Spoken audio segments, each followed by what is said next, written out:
My house smells so good. Oh my god, it smells so good in this.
Okay, we'll go exercise for a little while and then we will come back down and do the laundry.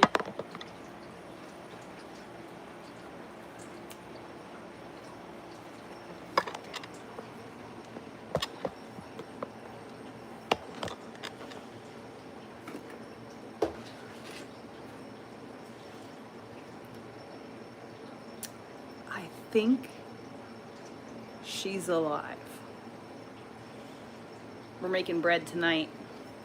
I cannot believe this is alive. This was in my refrigerator. My refrigerator's broken. I cannot believe that this is alive. Also,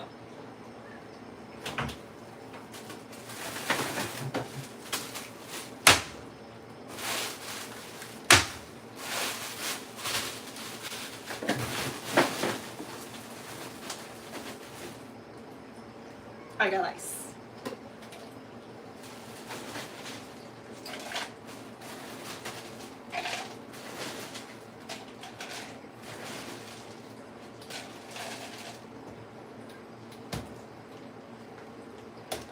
I brought milk.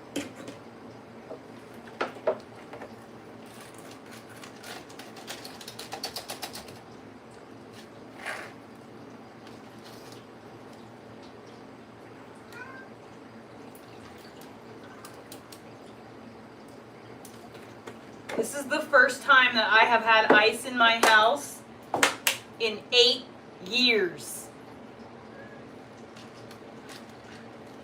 This is my first time having ice in my own house. 8 years. It's pretty crazy. The fridge is not working, no. The freezer's working, but the fridge is not, unfortunately. But somehow this sourdough starter that I made myself from scratch, I harvested the yeast off of fruit. I made this myself completely from scratch. This is not a starter I purchased or was given. I created it on my own, and it is the strongest sourdough starter I've ever experienced in my entire life. You can't buy sourdough starter this strong, unless you buy it from me. I can't believe it survived in my refrigerator all that time.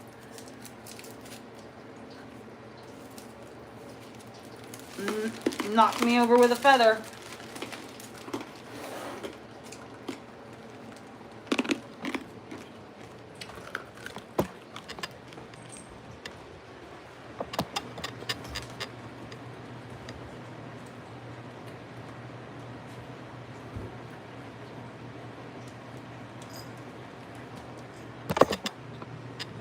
Oh yeah.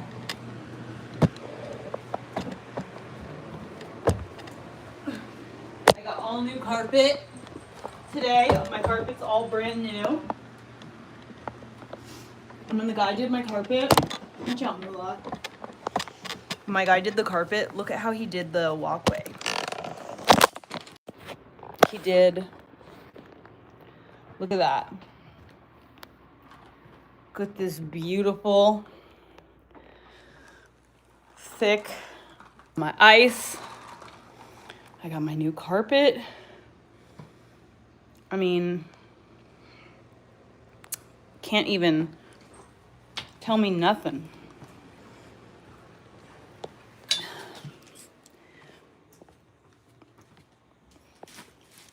Now where's my effing laptop? Heather Jane! Money, I'm going to get very frustrated momentarily if you don't stop tripping me. This fucking teddy bear's gotta go. Oh my god, Money, stop.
Oh yeah.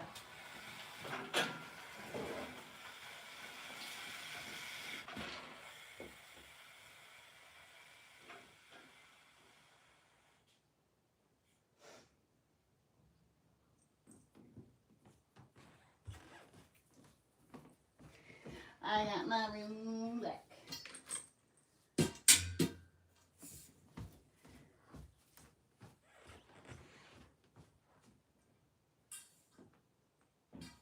And I'm gonna turn that room over here into my studio.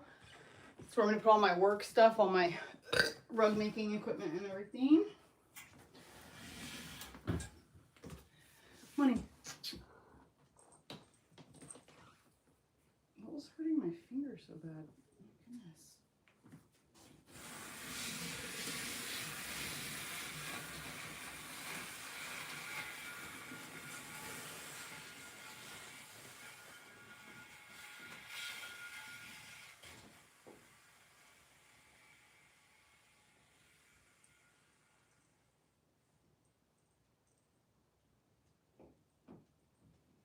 My face is 10, my body T.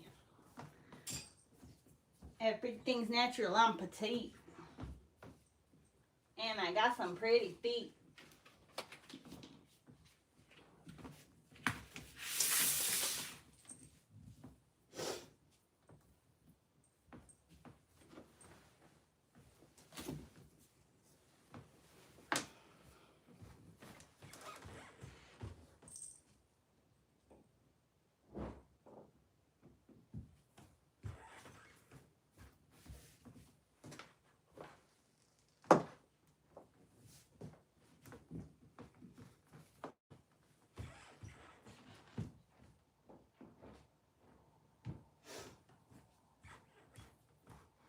should probably put on a different shirt so my titties don't fall out. Hey, titty titty bang bang. A titty titty titty titty bang bang. A titty titty titty titty titty titty bang. Titty bang.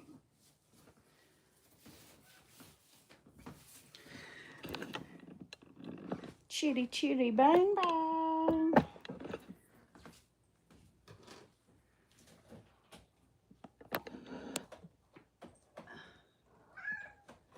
My face is 10, my body T. Everything on me natural, I'm petite. And I got some pretty feet.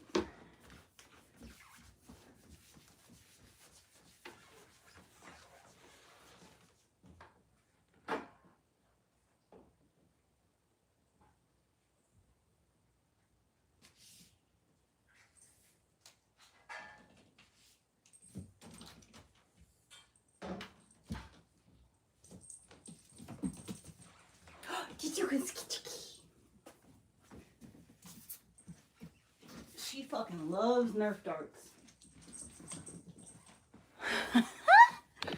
Damn, you missed it. She fucking loves some Nerf darts.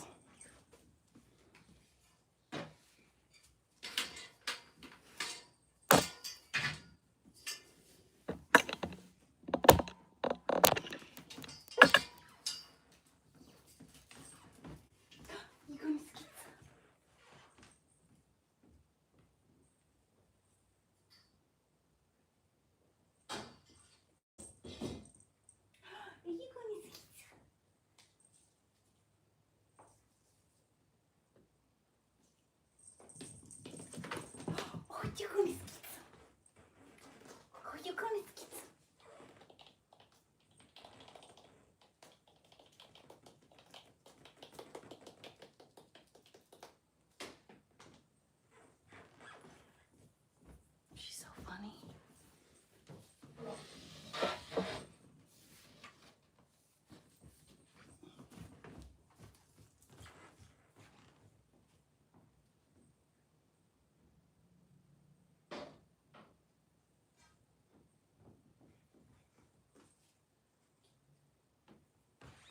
She's like on the ground.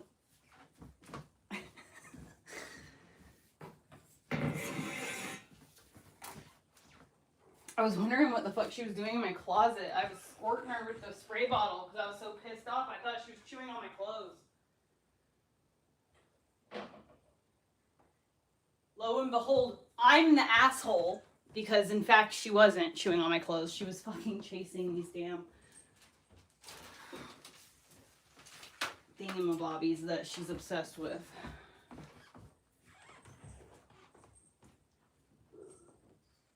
Oh shit, I'm coming. I forgot about you. God, this carpet's so soft. I think he put extra padding on the steps.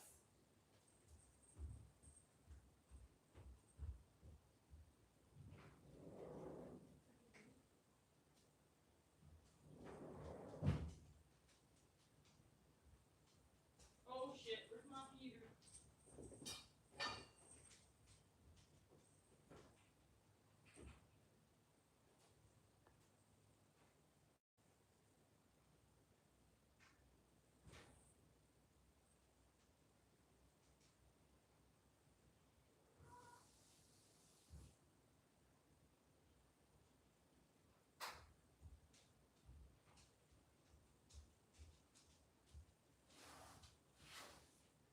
I cannot even make this shit up. So they came and did my carpet today. And they were supposed to come and also install or fix my refrigerator because my refrigerator's fucked up. So I had to go drop Elliot off at his dad's. Elliot has a fever. So I had to go drop Elliot off at his dad's. And while I was dropping Elliot off at his dad's, the refrigerator man was supposed to come and do the refrigerator. Well, refrigerator man came. And then refrigerator man accidentally locked himself out of my house.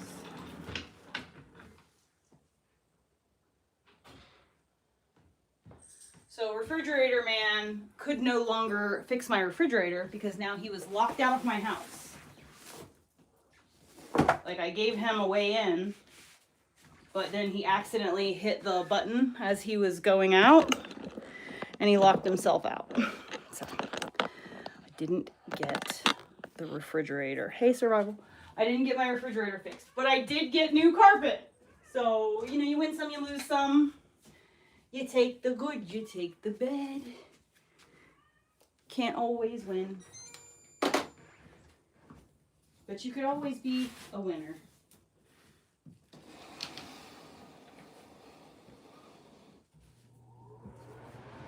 I'm gonna give my kid back his rugs now.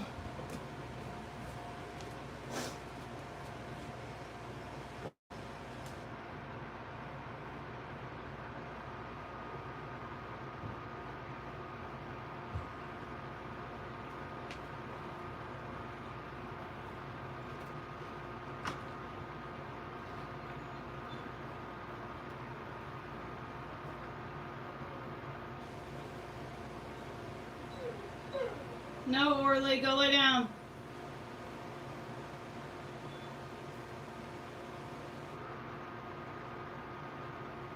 Get to be at the White House at all this week. Not. It's us just gearing toward this idiocracy. It really is. And everyone can see through it, even if you're wearing ripped jeans with somebody as well. Well, you guys, maybe you did not go to church yesterday, but don't worry, we're bringing church to you. Get out your Bibles. We are about to go to Pursuit Church in Washington State. I'm ready. We've got Pastor Russell. What's he going to give us? I'm thinking, Yeah. Maybe we're gonna be in the Corinthians. Elliot loves his new carpet. I'm gonna switch the bedrooms, so I'm gonna give Elliot that room. Listen, I don't know why Elliot wants this room so badly. He says that it has a bigger closet, which it does. But this bedroom is smaller than that room. I don't know why he doesn't want the bigger bedroom. Like, why don't you want the bigger bedroom, dude? So anyways, he wants the bigger bedroom, or he wants the smaller bedroom with the bigger closet. I'm not going to argue with you anymore. Fine. I'll take the bigger room for myself, Elliot. I'm like having to argue with him to get him to take the bigger bedroom. He's never had a sibling before. He doesn't understand.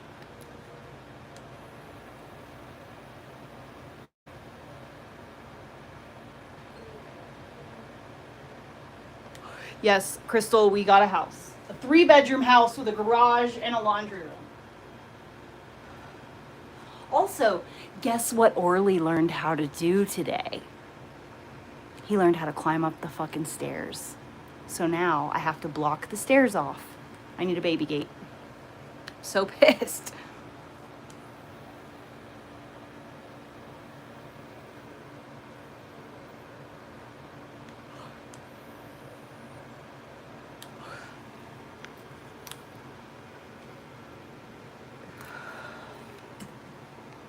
Beware of conservatism that is void of Christ. No, my dog's name is O-R-L-E-Y, Orly. Conspiracy theories to their room temperature IQ audiences in hopes of generating a few more clicks and a few more dollars for their narcissistic pseudo-empires.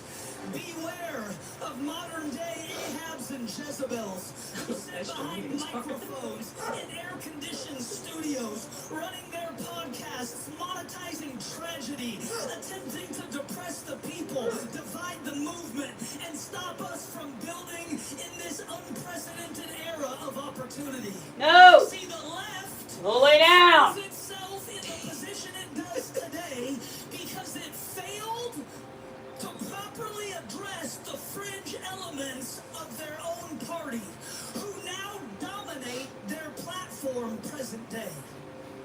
I refuse to make the same mistake. I refuse to allow the conservative movement to be taken over by vitriolic Jew haters, white nationalist anti-Semites, or Muslim-funded ex-Fox News personalities. What Charlie started, we have the responsibility to finish. The foundation he laid, we must build upon. I mean, look, if they're applauding, I will applaud. I just love the person strumming. Like, can you imagine that job? It's like, trying to get that, like, I don't know. He's a guitar hero right there, trying to get people to feel the vibes of that. It's so cringe. It's so embarrassing. Is it a church? Can it be real? Could he really be a pastor? Well, he's relatable. Hey, Pastor Russell, I've got ripped jeans on. Look how he's dressed. That is just so disrespectful to even dress like that. Look at this. This is one of America's favorite pastors. Look at that. Look at that right knee. See, it's ripped. He's cool. It's relatable. You can obviously he's a real pastor, and he's giving people the good word. Of course, it's a turning point faith event. I'm sorry, guys. I tricked you. Close your Bibles. You're not receiving the good word. You're going to receive a grift. I'm sorry. I was confused. The faith grift. This is the brainwashing program that pretends it's not political and that it's faithful, aimed at the youth. That's like I tell you, that's why I think he bought those jeans whole and just cut it. I just feel like he cut that at the knee. Anyway, Erica spoke at this event because this is the Make Kevin Crowded tour, so he's getting her all revved up and the audience fired up. And once again, I just generally have no idea what Erica is ever saying, what these pastors are ever saying. And I realize this is a new language. This is Christianese. People are now just speaking in circles and randomly inserting the Bible into circles. I'm tired of pretending, and I was very happy to see Stanley Kubrick's daughter, Vivian Kubrick, actually. She's been amazing on X, and she just took this event and was like, no one knows what these people are saying. No one knows what any of this means. This is a new language. It's Christianese. These people speak Christianese. And Vivian Kubrick laid out Erica, right? She's not interesting, she's not capable, she's not intelligent. I'm sorry that people now have to be rude and assert it, but I have said from the beginning, this is the Kamala Harris campaign, this institutional power trying to make somebody a thing who would not be where they are on the basis of a pure meritocracy. And then they launch these strong emotional arguments when people notice, how dare you, Biden's suffering, Kamala's here to bring us together, how dare you make fun of an old man who's suffering and, Kamala's here to take his place. This was the Kamala Harris kid. Nobody voted for her, and she's here, and they're just going to pretend she's got the it factor. Anyway, I want you to take a listen to what Erica says. If you are not fluent in Christianese, this may confuse you because people just keep applauding and pretending that there's something profound in what she's delivering. It's a car crash. It's just a car crash, and it's just sad because Charlie was the exact opposite. Take a listen. I've always been heaven focused, but way more heaven focused now since the murder of Charlie, in a way that I still cannot fully explain. But someone once told me that eternal life begins the moment that you truly know Christ. And it's so true. Because when you understand that, it changes the whole meaning of suffering. And it changes it in a way where you understand that heaven now literally invades your life in the most beautiful way. And it's so hard to explain, but I know that all of you, we all have our own cross to carry, and we'll always run into a lot of grief in life. That's just life. It's just the way it is, but Sweet nothings. It's all running into each other. And she's reading off an iPad. She's not just riffing. She'll just get up there, talk, speak to people, engage. This is why she can't debate. It's why she can't do 4 hours on a Sean Ryan podcast. Yeah, I doubt my 10-year-old child chose the room that faces my room for any type of reason that you're suggesting. it would be so easy for me to just surrender and give up. So easy. But my kids are watching me. My kids are watching me. My coworkers are watching me. My family. You've never had a Aluden, cherry, pectin, and I will not give up, and neither will you guys. lozenge. You're missing out. You should be watching your kids. It's been kind of one of the broader points that we've been making. Their kids are probably watching you, wondering why you weren't watching them. And especially because they don't have a father. There's no, it's just, none of that makes any sense. Anyways, I wanted to show you this account on Instagram, which will make you chuckle, because this is what it reminds me of every time I have to listen to her spew this Christianese, every time I have to listen to these pastors pretend they're saying something profound. And the account holder on Instagram is Devontae West, and he just mocks, broadly speaking, so this is not about Erica, just this new culture of sweet nothingness, Christian girl boss podcasting, which just feel, and yes, yes, yes, and nobody really knows what they're saying. Take a listen and a watch. And I love this thing that pastor said. He said, how can you have faith when you've never been faithful? Wow. Right? And it's within that faithfulness that you will have faith. Right? And so what drives me crazy is people saying, I want trust, I want to be trusted, but are you trustworthy? I trust you. Yeah. Because it is through that trustworthiness that then I can trust everything, right? Yeah. And people want things and they have not been the thing. It's like, how can you want to be skinny if you've never been fat? Not quite. What the heck? And so it baffles me because you say you want Listen. food, but have you ever been hungry? I can see the shadow of my butt cheeks. Right there on the ground. Same thing. There's no difference happening here. So you got the music in the background. Doom, doom. I can see my butt cheek. Guitar. My butt cheek has a shadow. Christianese needs to stop. That's never happened before. It's not. It's us just. I've never had a butt shadow before. It really is, and everyone can see through it. I have a butt shadow. Wearing ripped jeans. Somebody get Devontae West a Turning Point USA faith contract, because that man should be on tour. Now, I do want to tell you this. We broke a story recently, and you guys let me know in my ear if there's been an update, but I tweeted this earlier today. My source was pretty solid, I will say that. I said I received a tip from someone in Andrew's inner circle that he, along with Turning Point in-house lawyer, plus the CMO Marina Mines, are headed to the White House today. Could certainly be unrelated, but I would be remiss if I didn't mention that Bibi Netanyahu is also slated to land into Washington, D.C. in a couple of hours. Now, Andrew instantly responded to this, I mean very fast as he normally is, to slap it down. He said this. He wrote, LOL. No, can confirm I'm not in D.C. Same is true for our in-house lawyer and CMO. While we're at it, Candace claimed I was in D.C. on January 29th, meeting with top brass, and that I staged some elaborate pre-report with Kash Patel. Also false. I would check your source, Candace. Oh, that's right, you don't check your sources.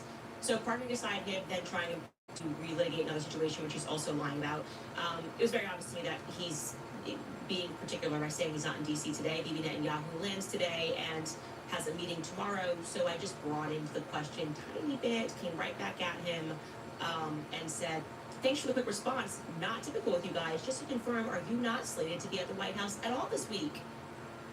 And then I followed up again. I don't know if you guys pulled it, and asked him, and to be specific, like, do you have a meeting?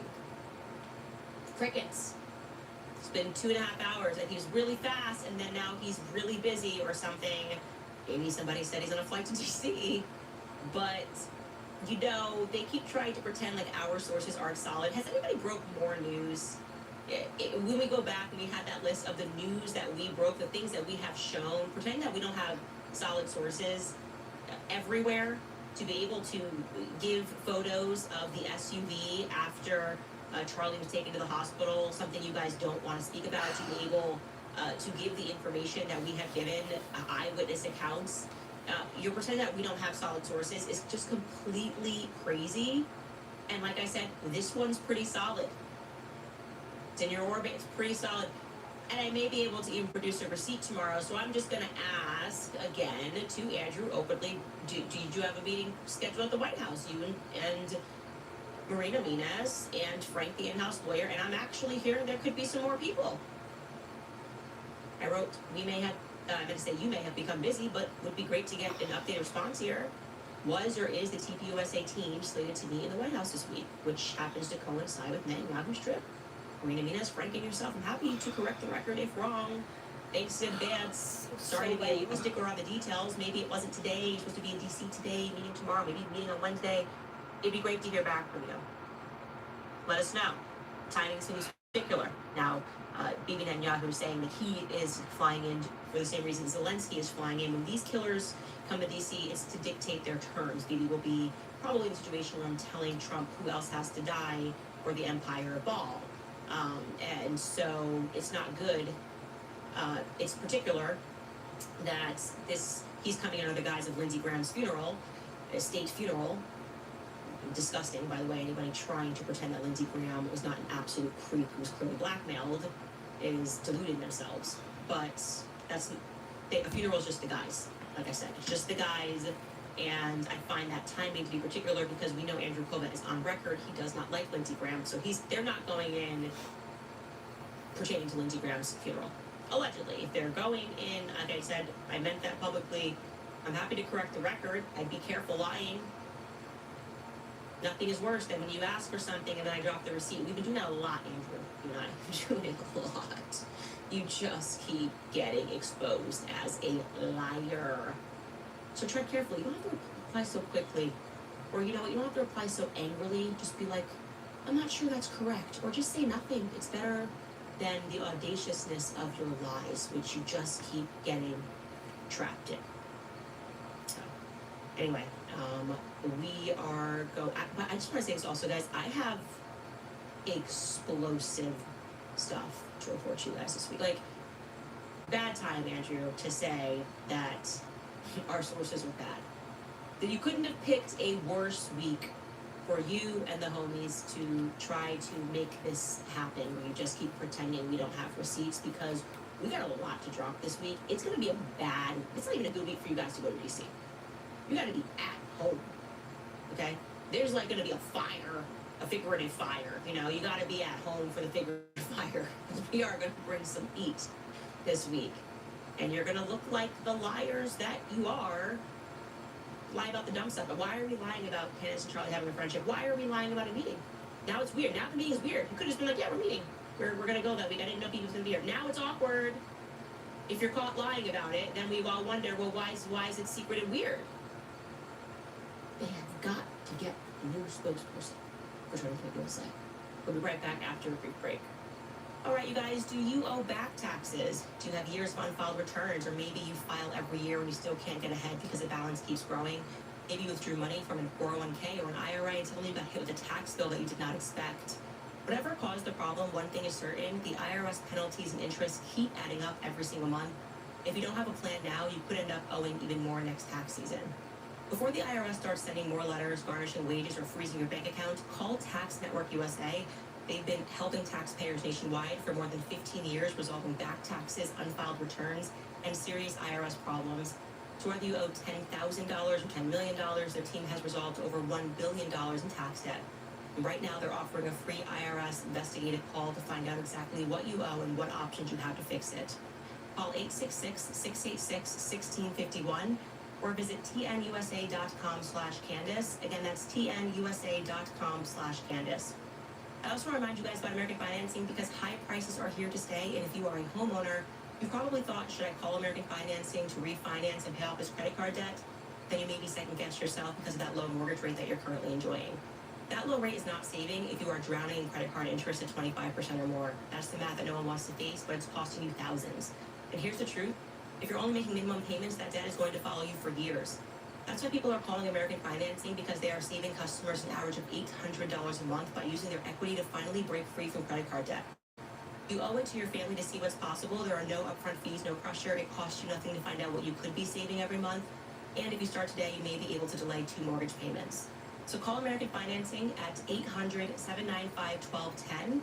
Again, that's 800-795-1210, or visit AmericanFinancing.net/Owens. That's AmericanFinancing.net/Owens. Regarding the text messages that I released, which were asked of me by Andrew Kovach to release, the top comment from our episode last Thursday was from Gumptown. He wrote, "Hearing Candace read these text messages today hit different. Not only did it reaffirm everything we had suspected since day one, but it made me realize how close Candace and Charlie were and how much it must suck to be the only one searching for truth and being chastised every step of the way.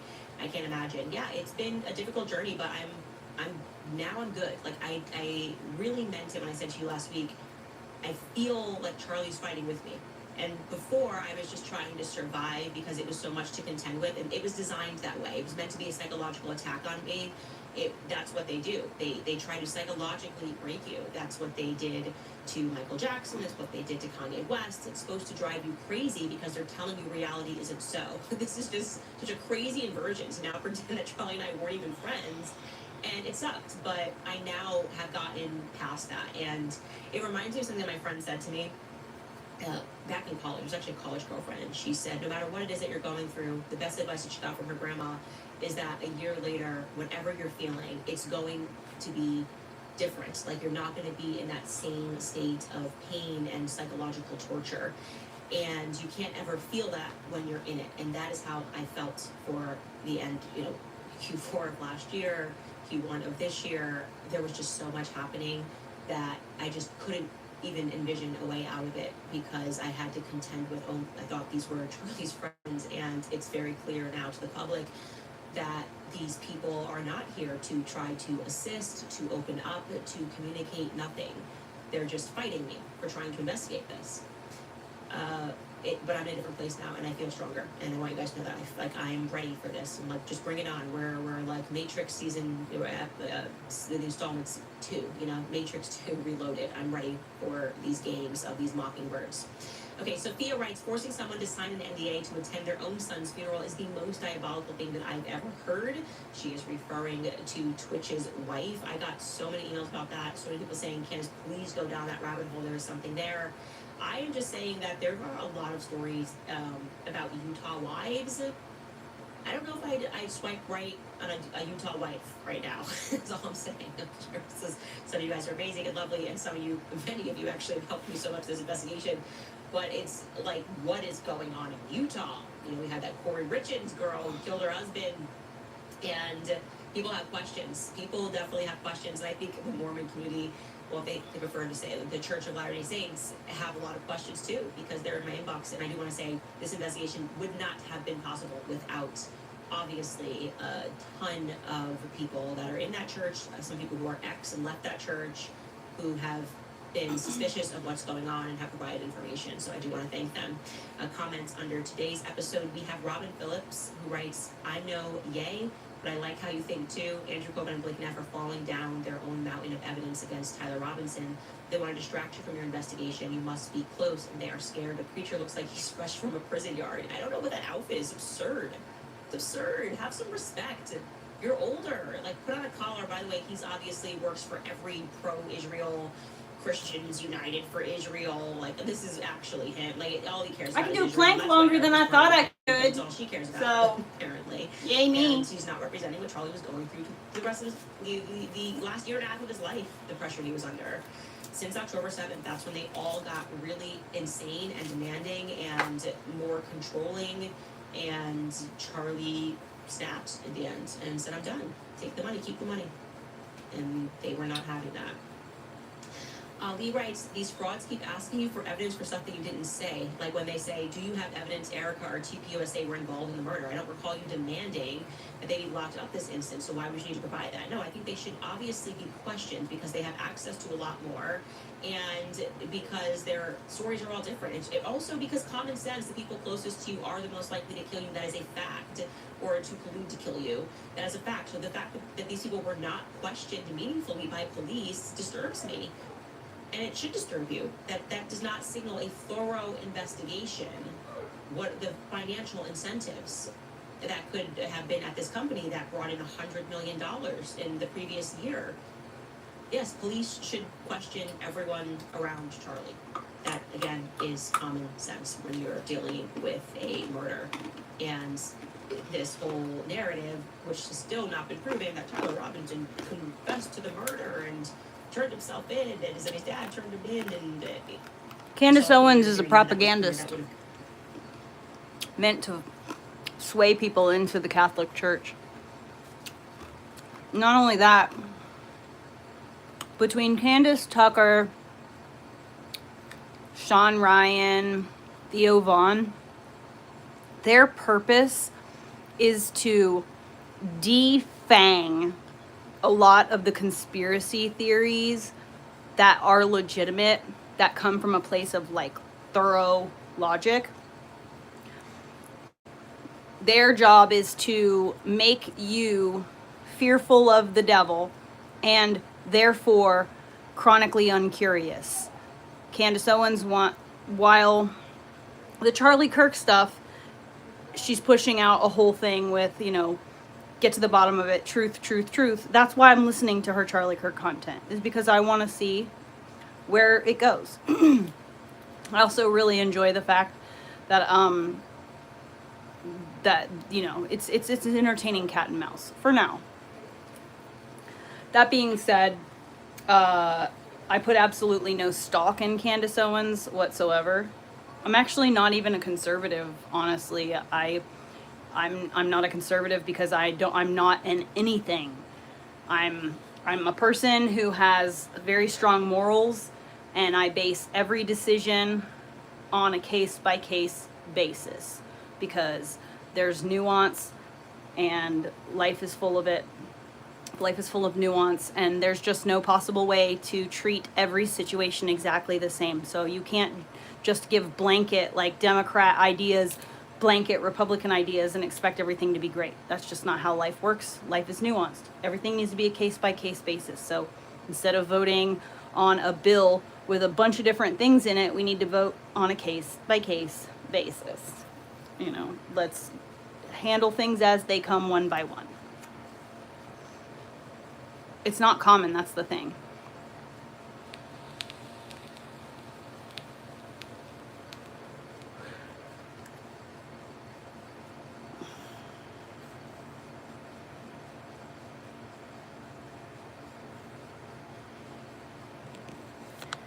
I do know how to do yoga properly. I just do whatever the fuck I want Key evidence to because I'm present targeting with the specific muscles. So Legally Blonde writes his wedding I'm ring isn't educated on his finger in the in casket. Yes, actually, there is physiognomy. footage of his wedding ring, the one that you're talking about. He had actually like 3 different rings that he used to wear.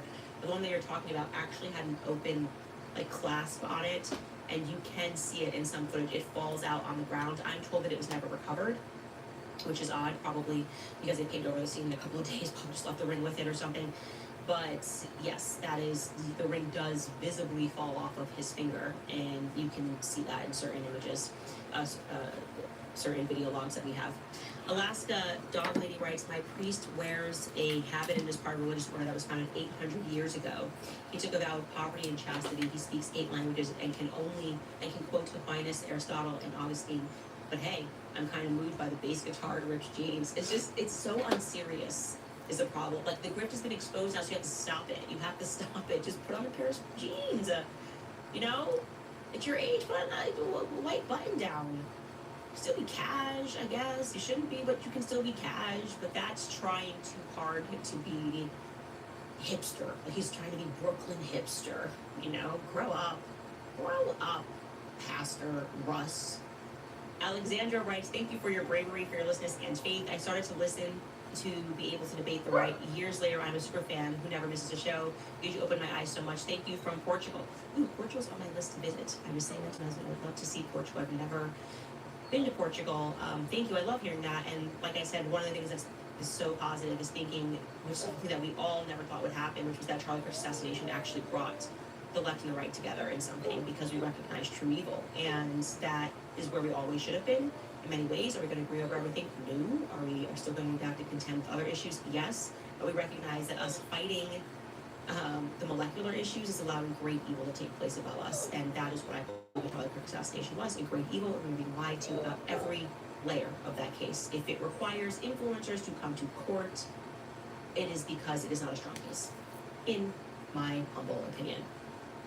Anna logically writes, I've been telling everyone Andrew on X is the textbook definition of a teenage girl. The constant, well, I didn't even like you meltdowns have really sealed it. Yeah, it was just a silly thing for him to do. Will he go backwards? Will he apologize? Will he say he was wrong? Nope, he just moves the goalposts. The only problem I have is that I'm overwhelmed. You told about your phone call with Trump. I need to clone myself. Totally believe that. I just totally actually believe that. There needs to be more of me to go around. Something so casual we would bicker about. No, you shouldn't do it. Yeah, you should do this. Casual disagreements. Although I will say that me and my clones would argue over whose turn it is to not do anything today. Never was much for So trying to be diplomatic toward people who I perceived as doing something wrong. So, as you can see, that's my entire story between me and Tony from USA right now. I don't care about diplomacy in this matter, about the truth. And I'm gonna get it, and they're gonna have a bad week. Don't go to DC. Okay, take my advice, don't go to DC. Fire at home. Vader Moore writes, we've gone from battle bun to battle braids. Yes, we are wearing the Viking braids for battle, the African braids for battle. It is true. Christ is king. God bless you. Continue. Yes, Christ is king, which means truth is king. Every knee shall bow to truth. That's it. That's just the reality. Undefeated. Christ is undefeated. Not even death could defeat Christ. So, if you're out here trying to defeat him, I don't know, I wouldn't do it. Not a fight I would take. I would just tell the truth, and I would tell it quickly, and I wouldn't rely on institutional power because that seems to be failing you. Anyway, you guys, we have merch available on the website. All of the rehabs are in Florida, and it's people coming from Ohio. To buy a Standis cup, especially because that blue is. Orly! You have to admit that Stop it. is on the rise, and you want to. I'm sorry, stop it. no, you cannot come That's what you wanna upstairs. do. So I would buy that, not just for you, for your friends as well. Who cares? It's a passionate issue that we all can get behind. We don't know, but we know. And soon we're going to know. By the end of this week, I'm just saying, this is going to be a big week. I wouldn't say that unless it was really going to be a big week, right? It's going to be a big week. We shall see you guys tomorrow.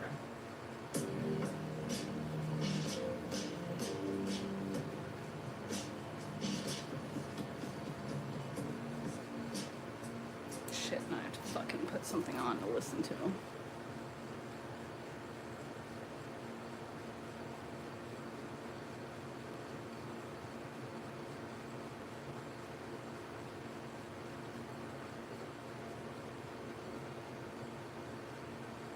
That's another charge, obviously. I mean, we'll stack them until they leave you guys alone, I guess. You know what I mean? Or they put them in jail, one or the other. That is not my characterization. That's not Dude, the cut it defense out. attorney spinning a tape. Stop. That's a police officer being recorded by his own equipment describing the plan out loud.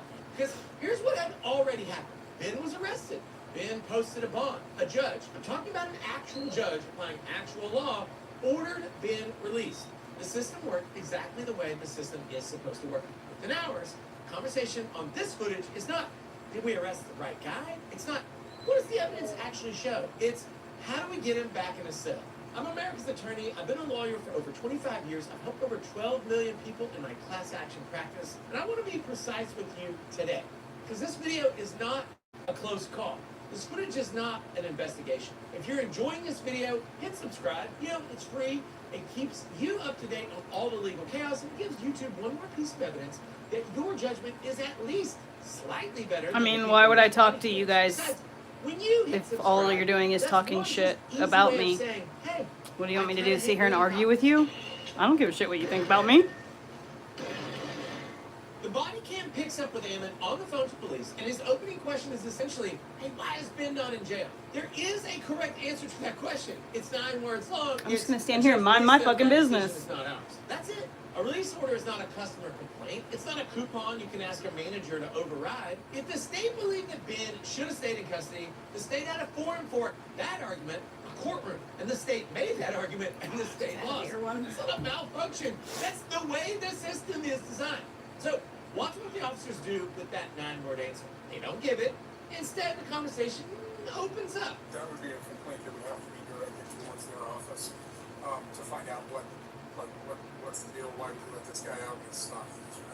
That's Yeah. So, yeah, really quick, sorry, before you jump in, who do I contact for that? I suggest you put all evidence that you have against this guy on them. This does not sound like officers taking a complaint from a witness. It sounds like a vendor meeting. Ammon has the desired outcome. The officers are helping him route around the obstacle. And the obstacle in this scenario is like a judge or justice or really the entire American legal system. Ammon didn't call the police that morning. He called the customer service.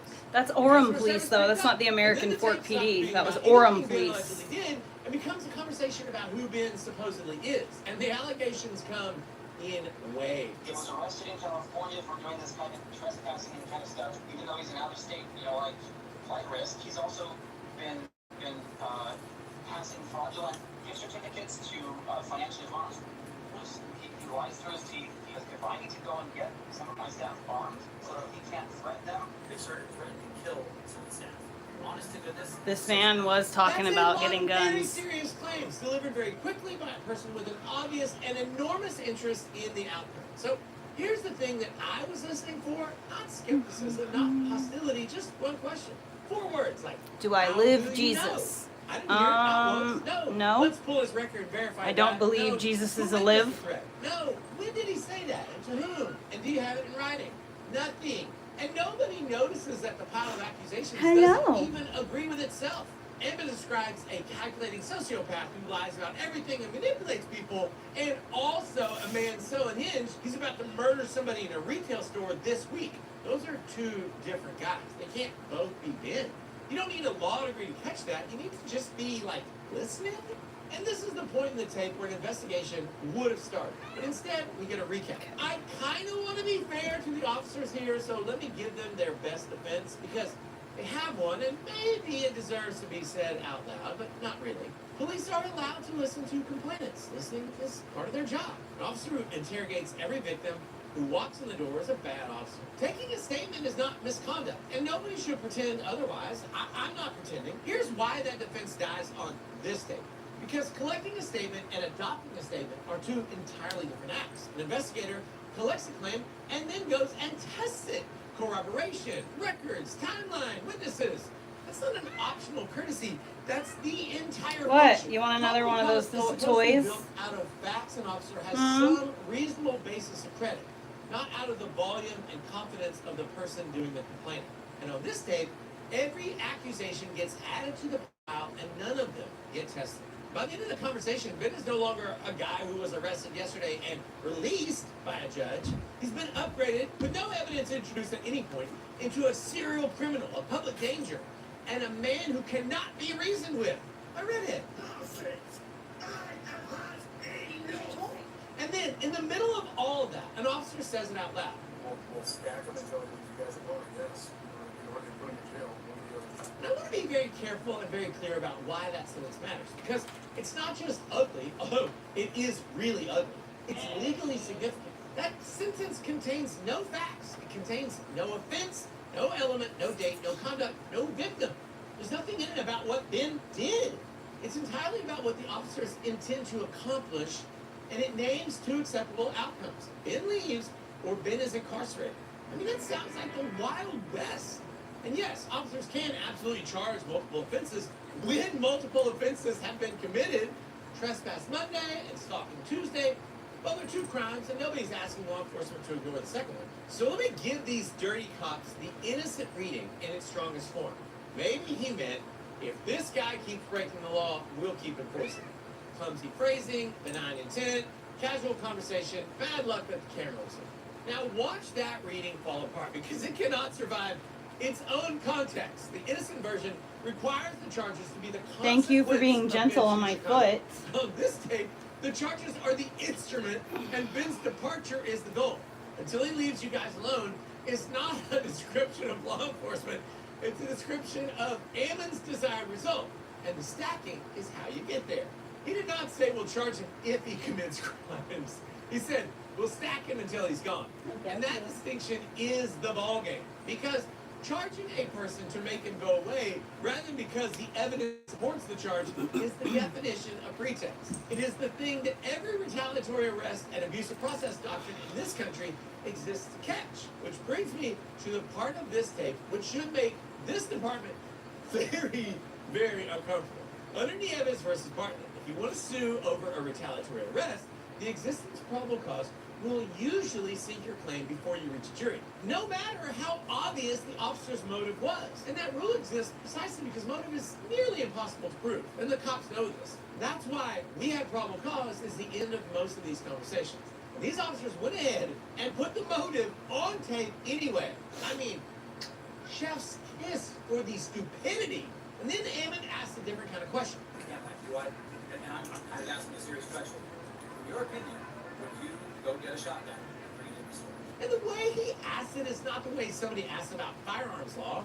It's the way somebody asks for permission to shoot somebody. He's not looking for a statue. He's looking for, like, a blessing? And he gets one. I personally encourage people who are able to carry legally to carry. And look, standing alone, that sentence is fine. It is accurate. A lawful carrier can lawfully carry, and an officer who says so has not done anything wrong. If you had clipped that 10 seconds and posted it by itself, there would be no video here. But nothing on this tape stands alone, and the officers built the context for themselves. For the several minutes immediately preceding that exchange, these officers absorbed, without a single verifying question, a portrait of Ben as violent, unstable, homicidal. They never tested it. They never even sourced it. And then, sitting inside that unverified portrait, they encouraged the man who authored it to introduce firearms into his next encounter with Ben. Think about the position that puts Ben in. He was released by a judge. He's been convicted of nothing. And the police have now helped install the belief in the mind of the person most hostile to Ben that Ben is the kind of threat you meet with a shotgun. Look, that is not neutral. That's not investigating. Whatever anyone intended, the department stopped assessing whether Ben was dangerous and started helping build the case that I he thought the was cat attacked the dangerous, dog. and The then dog's just being a armed barker. with some minifigs for it. And the allegations keep escalating past anything resembling relevance. At one point, Ammon moves off Ben's conduct entirely and starts speculating about Ben's childhood and about a family member's supposed criminal history, offering it up as an explanation for the kind of person that Ben must be. And I'm not going to repeat the specifics, and I'll tell you exactly why. Ben went and ran it down, and it turns out it was a different person entirely who happens to share a name. It was wrong. I'm not interested in laundering a false accusation about somebody who has nothing to do with any of this just because it made it into a police body cam recording, which is precisely the point. That claim was checkable. Ben checked it. A civilian with a camera checked it, and it fell apart in about the time it takes to run a search. There were officers in that room with databases and a legal obligation to care about things that are true. But nobody hit the brakes, not once, on the entire tape. So put the timeline together. A judge orders a man released. The complainant calls police to ask, why did that happen? And instead of being told that the answer is no, he gets helped. He unloads a dozen serious allegations, and not one of them is tested. An officer describes the objective as stacking charges until the man leaves or goes to jail. The complainant asks about a shotgun, and he's encouraged. And a claim that took one civilian, one search to disprove, sits on the recording untouched. These officers did not stop being investigators because they were corrupt. They stopped because they were captured. Somewhere in the conversation, the department quit functioning as a neutral arm of the state, and they started functioning as Ammon's contractor, but with the same tools, same authority, same badge, pointed wherever the client, Ammon, pointed them. And that's actually worse than being a dirty cop, not better. Because a dirty cop is one person. I just wish I could just be like really strong and have big muscles, but like I didn't have to do any of this to get there. As they test a suspect. Take that away, you don't have law enforcement anymore. You have muscle for hire with the records department. And the moment the officers pick a side, they lose the only asset that they actually have. Not the case, the trust. Okay, what do you think about the new information in Ben's video?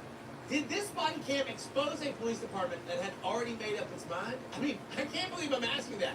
The answer is,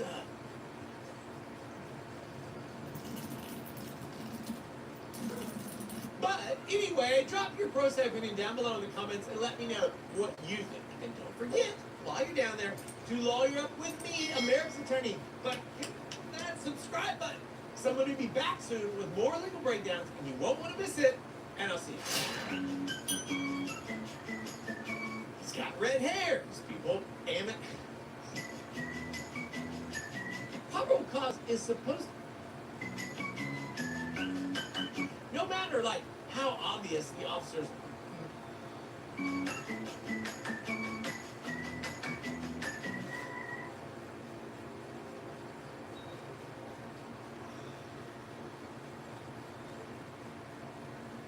Even if you haven't seen it, you know everybody's talking about Roger Rabbit. For a moment, Roger Rabbit looked like Disney's next cartoon superstar.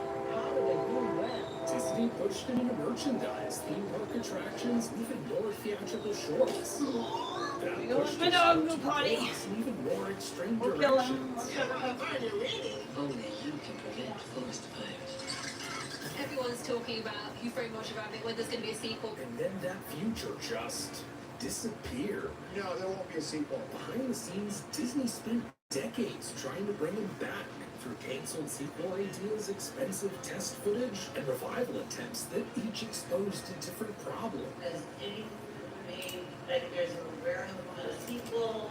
There is movement, but it's not in the film. But it all comes down to a bizarre legal twist that makes Roger Rabbit's missing sequel look like just the beginning of the story, and reveals just how strange things got when Disney had to decide how far they were willing to go once Roger started to slip away. But to understand why Roger Rabbit was always harder for Disney to control than he seemed, It's my we have dog to go back to constantly the deal that made him asking for my attention. He wanted to go outside this time, thankfully. Thankfully, he actually wanted something. It wasn't just to have me stare at him. No, money, you can't go outside. Gabby Hanna's issues are on the rise again.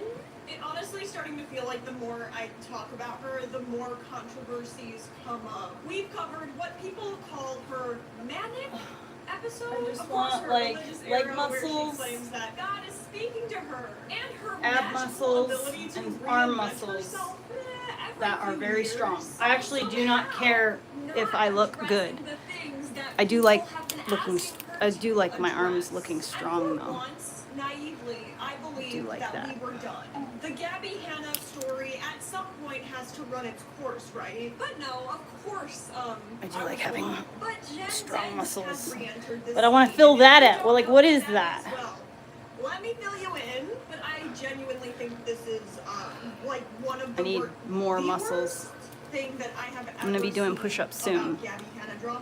'Cause I keep this getting woman, told by Jen, the comment she has section to actual do recordings push-ups. of Gabby And on I will. camera I will in get her there. own You're house, still very new directing a on the fan to spread strength SA focus. allegations against Jen Dent. She's actually sitting there on recording being like, okay, this didn't come from me, Gracie. Make that stuff go viral. Tag every drama channel in it. And then we had her boyfriend Peyton at the time, who I forgot about this part. Anyway, he was laughing in the background. So Gabby is walking this fan through exactly how to spread these allegations while keeping her hands I don't know why clean people of are it. so But it's concerned just with the like, okay, tattoos that I here's the have. thing, in It's this very bizarre situation, Gabby, why everyone is, this or part not everyone, but here why is not gossip. you This are is so not one of concerned those situations with where my it's like, oh, tattoos. I don't ever think, I literally never think about them literal recordings of someone unless someone orchestrating brings them a up. targeted harassment campaign. I guess another person using fabricated SA But people don't bring it up in real life. as a weapon. And the fan she used to do it, a woman named Gracie, has in fact come forward with an entire email about how Gabby cultivated this whole relationship during one of the most vulnerable parts of Gracie's life. But before we get into it, if you would not mind, throw in the video a thumbs up and subscribe, because we are on the mission together to get this channel to 1 billion subscribers by the end of the year. We can do it, soldiers. There's a lot to unpack here, though, so let's start from the beginning. To understand what happened with Jen Dent, we need to recall what happened with Jessie Smiles originally. Jessie Smiles is a creator who used to be best friends with Gabby Hanna. In 2019, Jessie and Gabby's relationship had publicly fallen apart after Jessie came forward. She said that Jessie had gone behind her back in order to hear out Curtis Lepore, the man who SA'd Jessie. Said, do you mind if I tell you the story of that night? And I said, I mean, yeah, that's fine. Like, I've heard her side, you can tell me yours. So he told me the exact same story. Like, literally. I didn't even know that he told you the story of the night I was raped. I never knew that. Yeah, so he told me the story, and then I told him. Why would you listen to him? Why would you listen to him? Like, really, why would you, like, even... I was getting ready to thank you. But for what? Just say no, sir, thanks. Like, fuck you. Like, even though she's not my friend, I don't want to hear how you think you did a rape her. Who cares? Like, just hang up. What is Fuck this? him. Some of the narrative. What did Gabby do? She positioned herself. I don't recall there ever being a discussion about farting. She accused Jen to get subscribers. My next music video, Broken Girls, was the day a hit piece was put out about me. Somebody put a hit piece out about me. I put out Broken Girls, and that was the day that the hit piece was put out. Gabby saw Deanna's tweet. She felt she needed to message Deanna, and that's why I'm here today. It was a one-on-one conversation I had with somebody. It was never meant to be public. I was being accused again. I was being called a rape apologist and saying I defended my best friend's rapist. She claimed that Jesse was trying to ruin her life.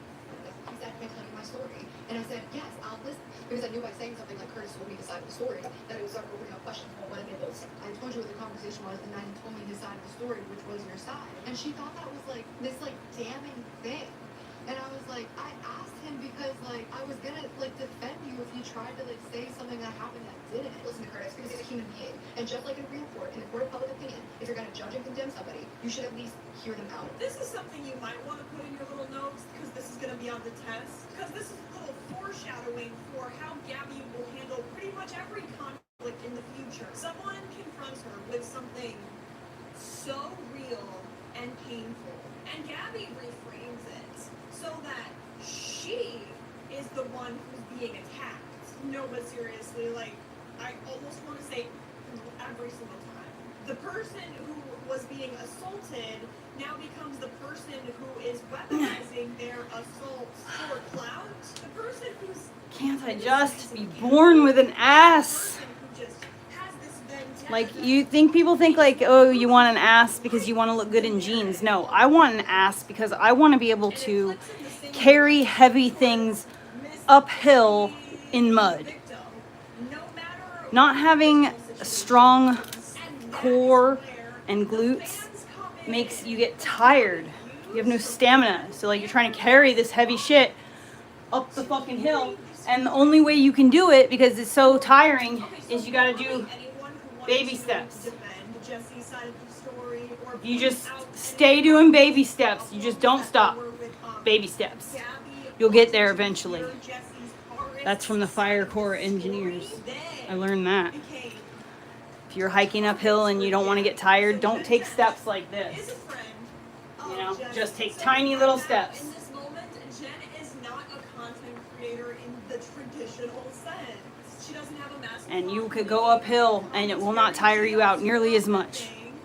It'll take you longer, but you will use less energy. This YouTube drama ecosystem. So understandably, Jen was vocal about the Gabby and Jesse situation.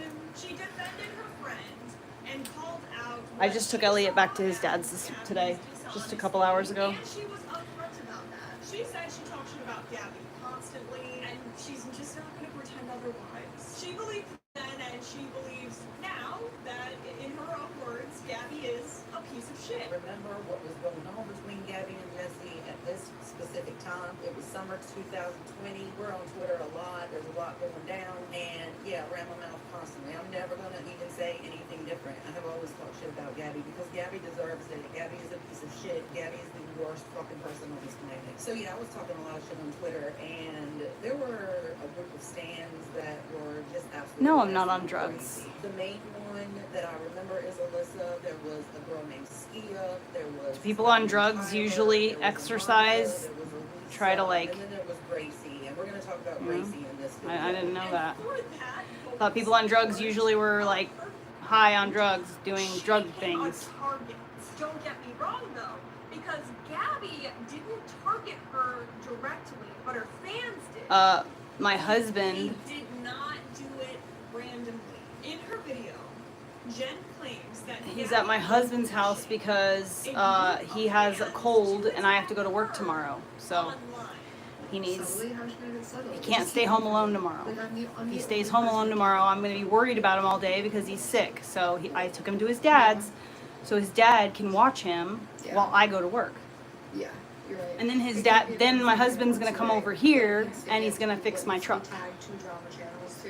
There's a lot of tweets that Stay tuned on Wednesday. We're doing truck repair shit. Like, it's kind of serious. And that is what makes this situation different from any typical fandom drama. Because this was not just like overzealous fans acting on their own accord. Because according to these recordings and messages presented by Jen, this was coordinated. Like, Gabby was literally the one who coordinated everything. Before we get into the recordings, though, I really want to talk about how Gabby's stand actually operated to give us a little bit of an understanding. All right, let's go get something to drink downstairs. I can't believe how nice my carpet looks. Look at this brand new fancy carpet. I cannot believe it's like they put this like super thick padding down too. Look at how thick it is. It's like toe height. So thick. It's a thick bitch. Oh, it smells so good down here. The carpet, like I've never lived in a house where we got brand new carpet installed. Like I've installed carpet myself, but it was never like professionally done. But they have sprayed something or they use some kind of glue and it off gases. Are you ready?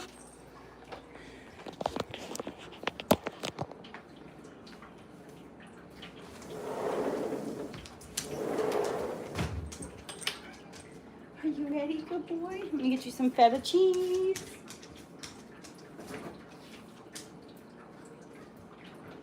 Mommy, do you want a piece of cheese too?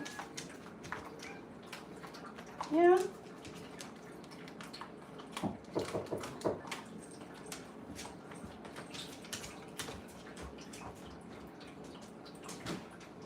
Hello, here, hold on. Come in quick. It's good, come and check it out.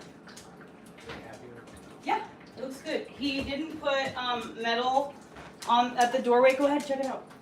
He didn't put metal on in the door jambs. It looks much nicer actually. He said there was like a bunch of reasons why he did it. It was a professional reason, and it looks better, and it's like nicer or something like that. Anyways, so oh yeah, it looks great. Go look, go upstairs, check it out. When you go upstairs and you look at the, where the floor separates from wood to carpet, at the top of the stairs, there's a metal flashing or something. I don't know. He did not do that same metal. You'll see it at the top of the stairs. The metal. He was a decent person, right? He knew what he was doing. And he 100% knew what he was doing. He had a system. I tried to help him. Like, I wanted to clean up and stuff. And he was like, no, I got a system. And I was like, I completely understand. I got it. I completely understand. And he was back the fuck off. Yeah, no. Okay. Yeah. And he gave me like the offcuts for the carpet. So there's like 2 feet and then like the edge. It's like rubberiness. And then 2 feet and then the rubbery edge. So that I could put in the garage like a walkway. Oh, So well, that's cool. that'll be nice to be That's able to cool. have So some. he was nice. He knew what he was doing. Yep. And you're happy with everything, right? Yes, I'm happy with what's everything. Wrong with the fridge? The fridge is still an issue. He came over today. I had to go take Elliot to his dad's because Elliot has a fever and I've got to work tomorrow, so he can't be here by himself or anything. So I took Elliot to his dad's, and while I was gone, of course, like literally I waited so long, and then the guy was here for hours, so I was waiting for the fridge guy to come, waiting for him to come. And I left, and 5 minutes after I left, he texted, and he's like, hey, I'm on my way to your house. And I was like, of course you are. And so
That's my landlord.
Isn't he the best boy ever? He is. Hi. He's a good boy. He is such a good boy. He's the sweetest boy ever. And she's a freaking bitch. She attacks him for no reason whatsoever.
I have the best landlords on the planet. I'm so lucky. I'm a lucky girl. I literally have the best landlord on the planet.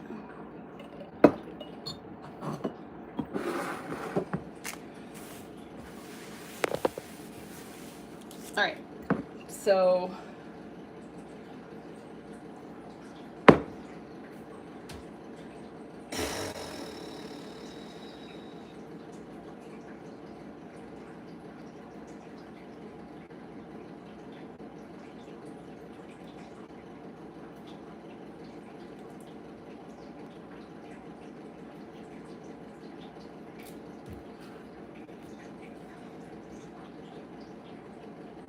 I don't have a bread recipe right here.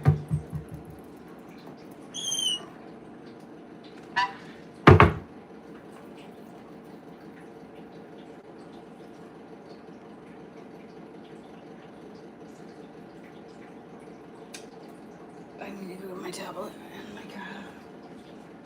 Oh, it smells so good. Even my landlords came in here and they're like, oh my God, Heather, it smells so good in here. I know it does.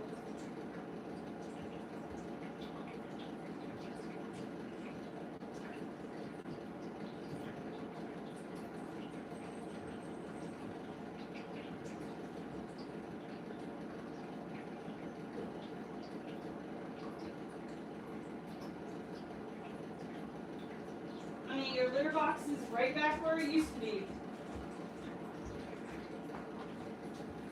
Since we can't eat anything else, let's make some bread.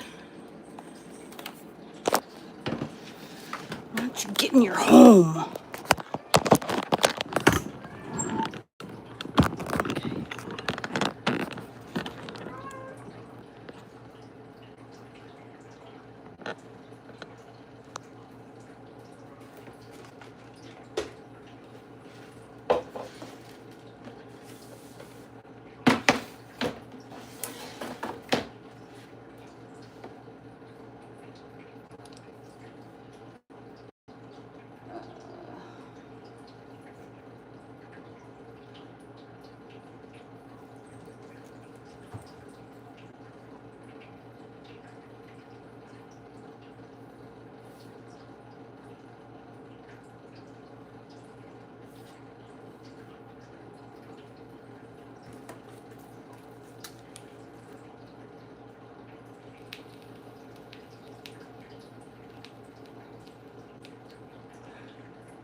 I don't want that much.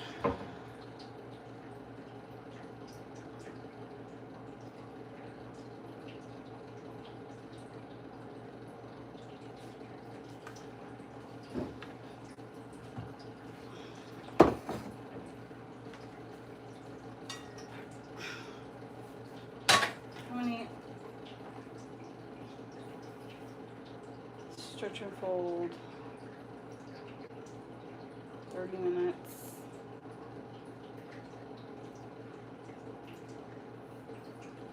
I'm gonna end up having to bake this tomorrow.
if you put garlic and onion, the dog can't have it. It can't do that.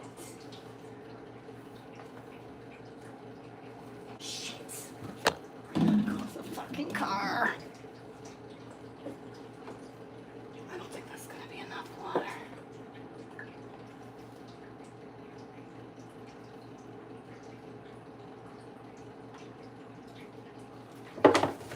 It's gonna be just enough water.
I think I'm gonna make a focaccia.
I cannot believe that sourdough starter is alive. I'm just like blown away.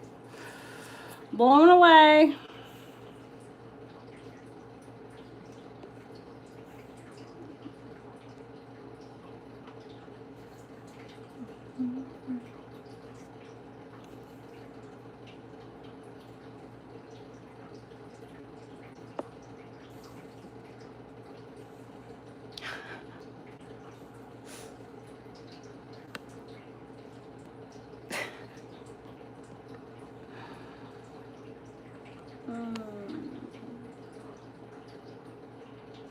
I am a couple years away from being a grandmother.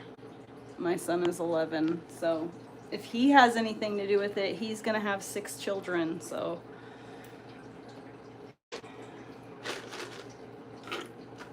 Hopefully he meets his wife soon.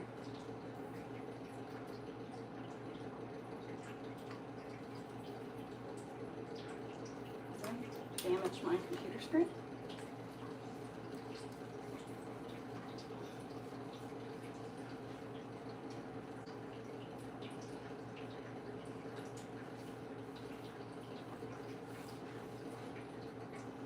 I don't think you're supposed to cook food near the.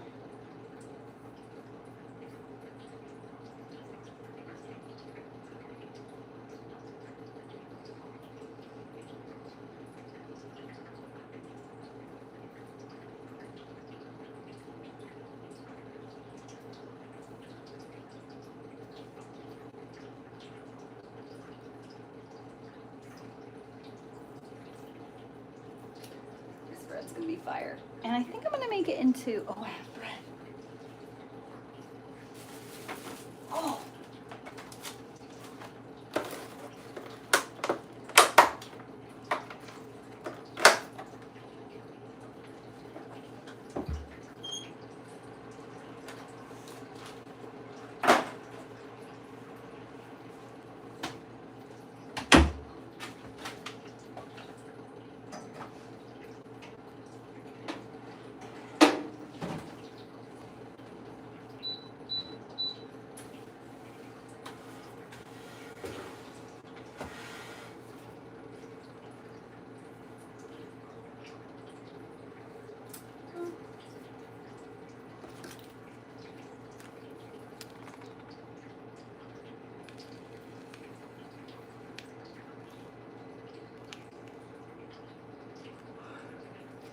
Look at that muscle.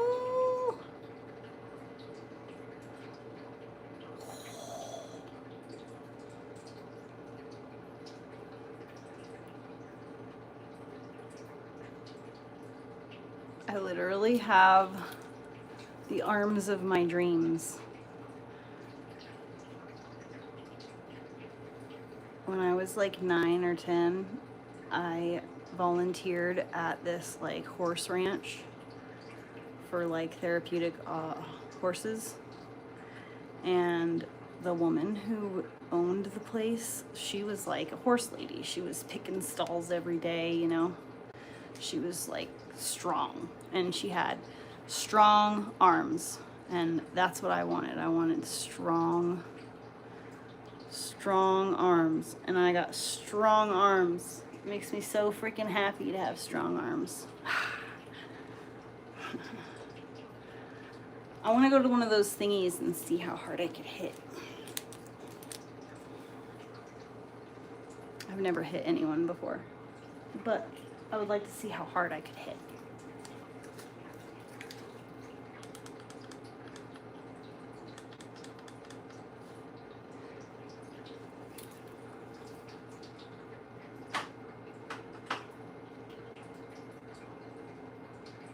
I knew the fridge was making weird noises.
Oh,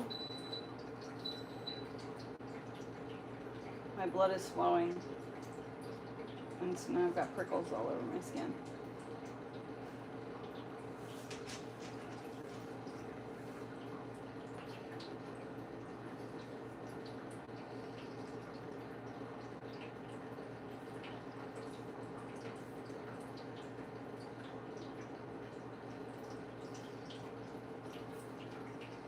Also heavily regulates foreign access to ruins. Journalists investigated war zones. His company from going 3D graphic was collecting all that data.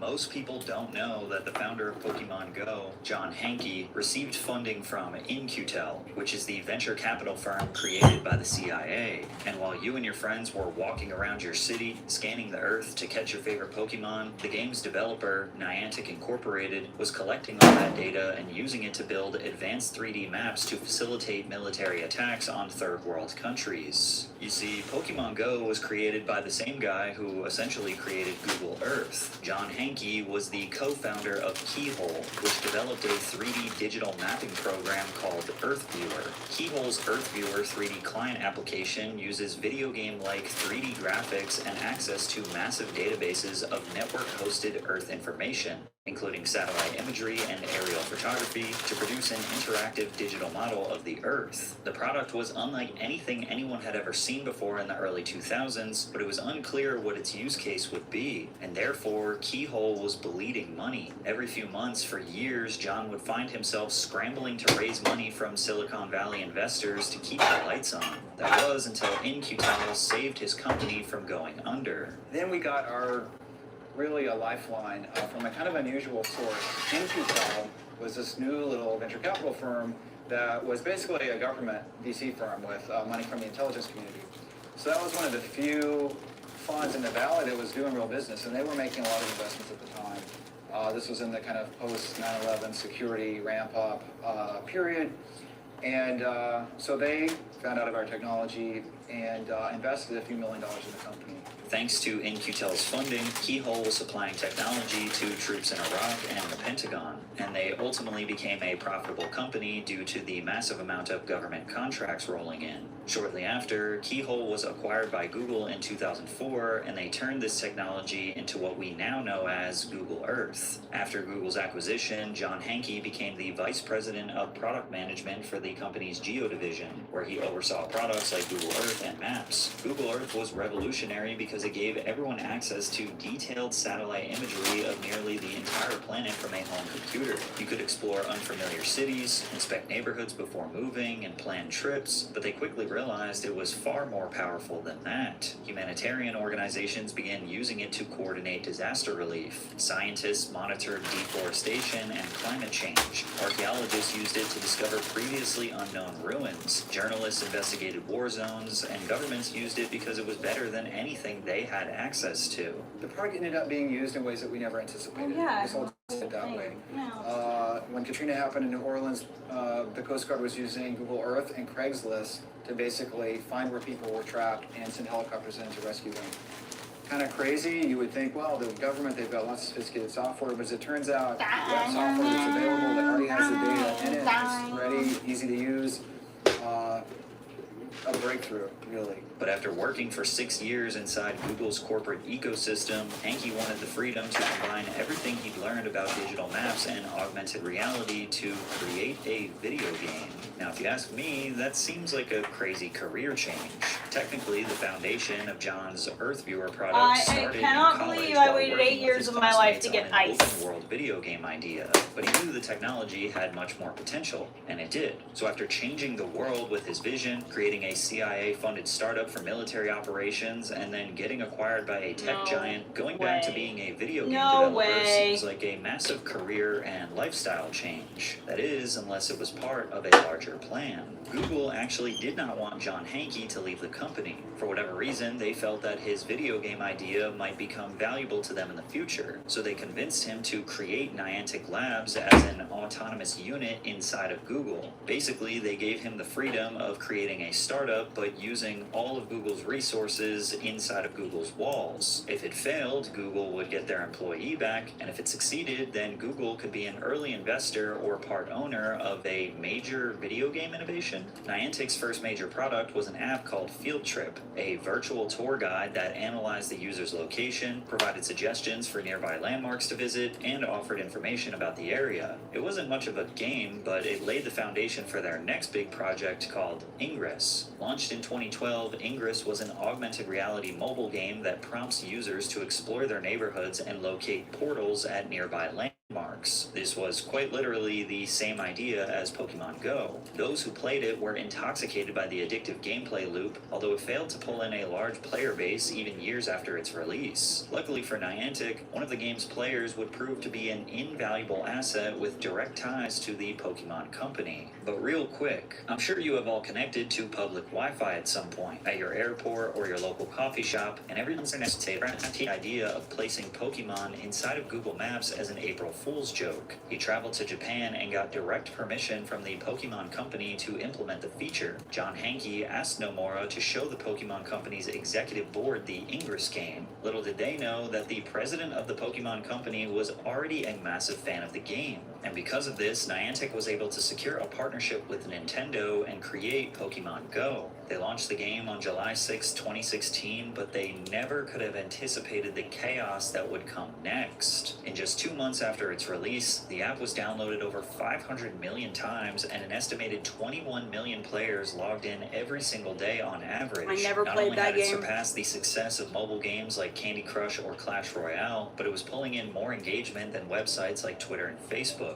The concept was simple. You walked around your neighborhood and searched for virtual Pokemon. When you found one, the game used your phone's camera to make it look like the Pokemon was right in front of you, and you used Pokeballs to catch them and add them to your collection. The game incentivized users to explore the world around them, offering various digital Pokestops at notable locations or landmarks. These Pokestops served as a hub to collect in-game items and use special lures to attract more Pokemon. This also included Pokemon gyms. Players selected from from one of 3 teams and would compete with rival Pokemon hunters to control areas to earn Pokecoins and buy upgrades. Pokemon Go wasn't just another mobile video game. It transformed your local neighborhood into a fantasy world. This is why it became a cultural phenomenon almost instantly. Public parks were overflowing with players searching for rare Pokemon, restaurants and stores used nearby Pokestops to advertise their businesses, and content creators were racking up millions of views just by playing the game. The game skyrocketed into mainstream pop culture, becoming a topic of discussion on late-night television shows, and was infamously referenced by Hillary Clinton during her 2016 presidential campaign.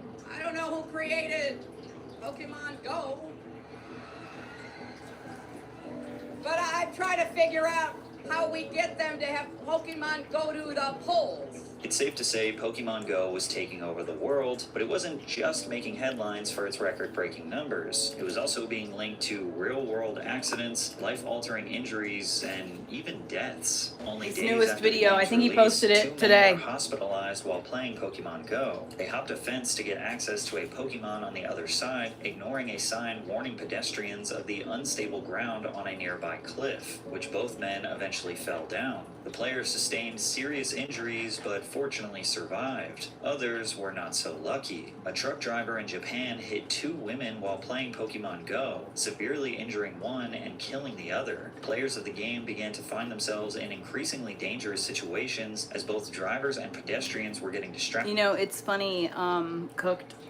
I actually have more in common with the teenage boys who troll me than they realize.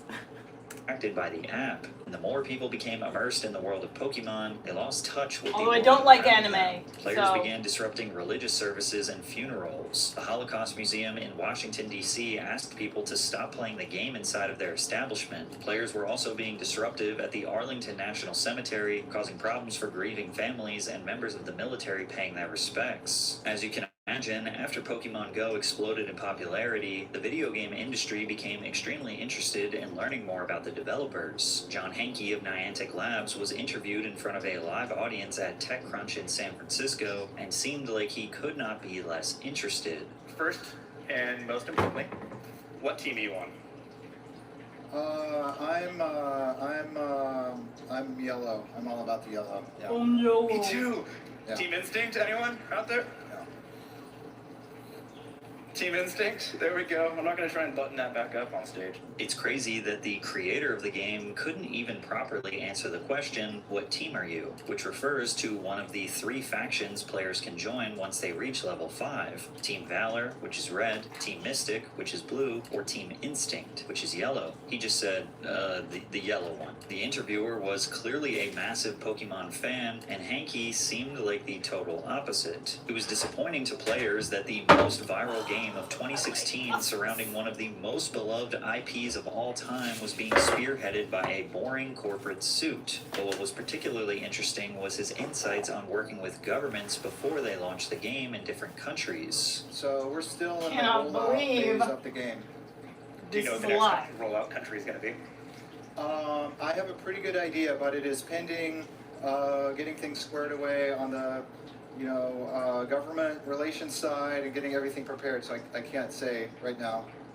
It has been interesting that, we didn't really anticipate the level to which it would attract I don't interest think he from realizes government what he's saying. people and policy people and things like that, but that's become part of the dialogue at this point, so we're getting, more well-versed in those skills. Now, we don't really know what interests governments had with the game. Now, I'd imagine governments had obvious concerns, like tens of thousands of people gathering in parks, people blindly walking into traffic, etc. But Hankey didn't use the word concerns. He said interests. Another thing to note was that South Korea refused to let Google export its detailed government map data to foreign servers out of fear that it could expose military bases and other sensitive locations to to North Korea, which made Pokemon Go nearly impossible to launch across most of South Korea. China also heavily regulates foreign access to geographic data and blocked Google Maps entirely because it considers detailed mapping a matter of national security. In other words, while most players saw Pokemon Go as a harmless mobile game, entire governments were already treating the data underneath it like a potentially dangerous military asset. The question is, did Niantic Labs know that they were wielding a dangerous military asset? Yes. There was this one controversy that came up where iPhone users discovered that signing in through Google gave Niantic full access to their accounts. Per Google's own description, this meant access to both view and modify anything in the account. To many, they believed that this meant unfiltered access to their images, videos, and emails, although it wasn't that simple. Niantic stated that it only had access to the user's IDs and email addresses, and Google personally verified that no additional information was given to the company. So since Niantic couldn't steal the data just by someone making an account, they had to trick users into giving it up for free, and what resulted was one of the most ambitious geospatial data collection projects ever hidden behind a mobile game, one whose technology would later facilitate devastating military operations. 4 years after the game's release, Niantic introduced an interesting new feature, AR mapping tasks. Pokestops marked by notable landmarks would now offer users rewards if they completed AR scanning prompts. These required players to scan the surrounding area with their phone's camera for about 20 to 30 seconds. Interesting that this feature was not available for children's you accounts. seem to come back. From a player's perspective, the feature was relatively harmless. An They had awful already lot become just to accustomed say to Pokemon rude Go things. tracking their location and having access to their cameras. So when Niantic offered free rewards Seems with the interesting. promise of game improvements, players were eager to take I am part. wonderful. Niantic I hope claimed that the you are data also collected wonderful. would inform the game's engine to understand the depth and complexity of the real world. This would make for a way more immersive experience. I had a lovely freaking day hanging out with my kid. I mean, we both basically did this whatever we wanted in the same room together, which is the best kind of hanging out.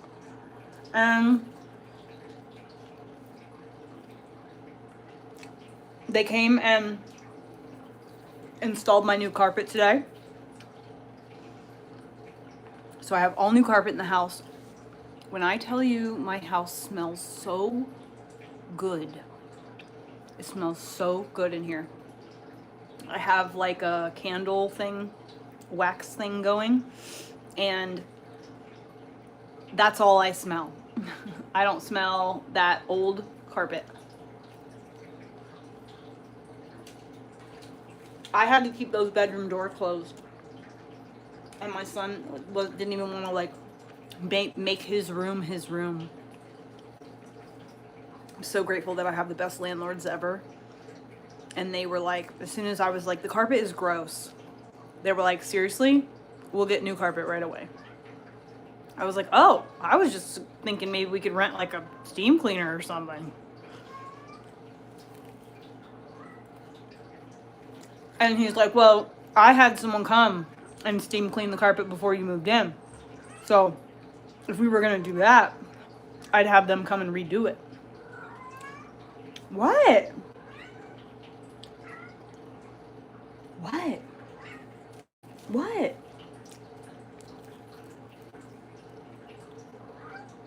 What? What?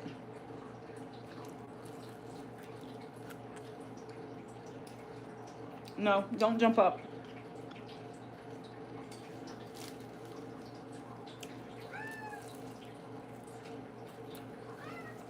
Hello, hello.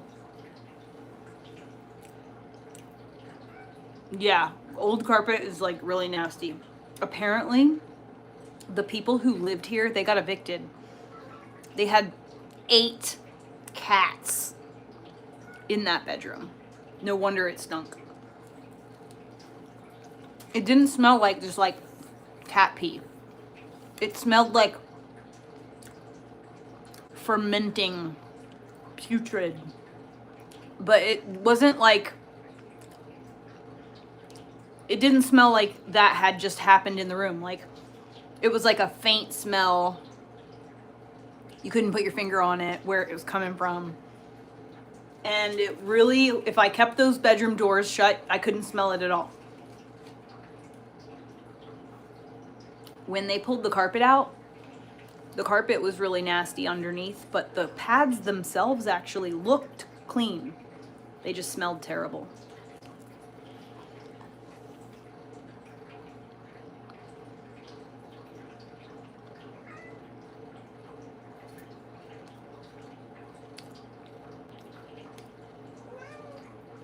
I mean, it's just bizarre to me that people care so much about the way I look. You'd think they were more concerned about their own appearance.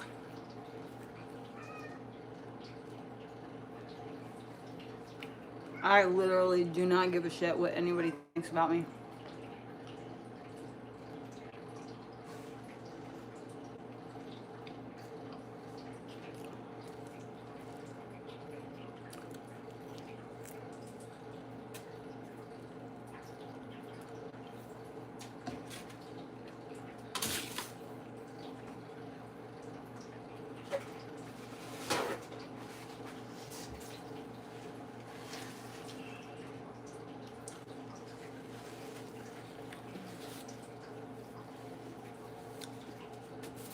You can't make people be respectful, AB.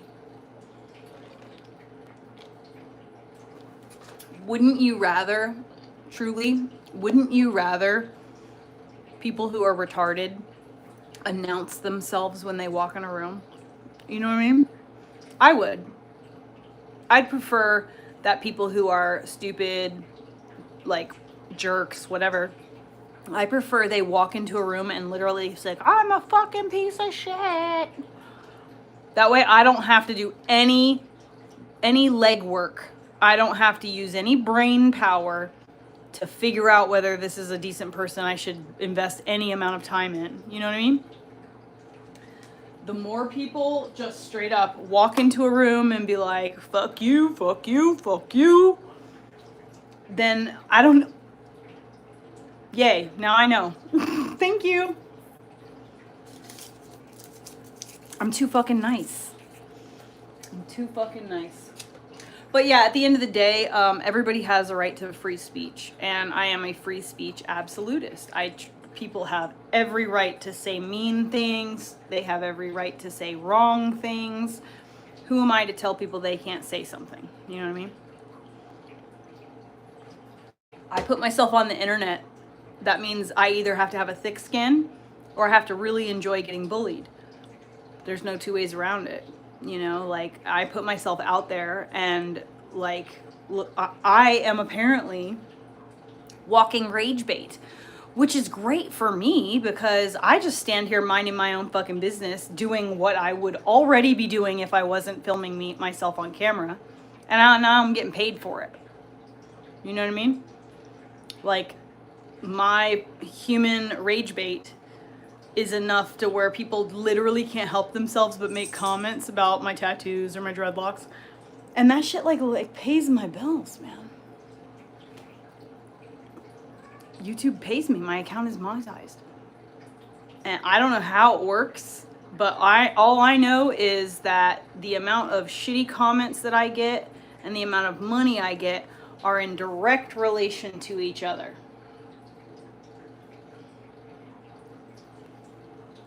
So please, expound.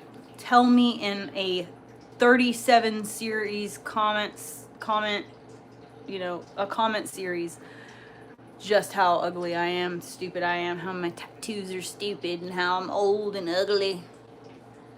Please. Please do.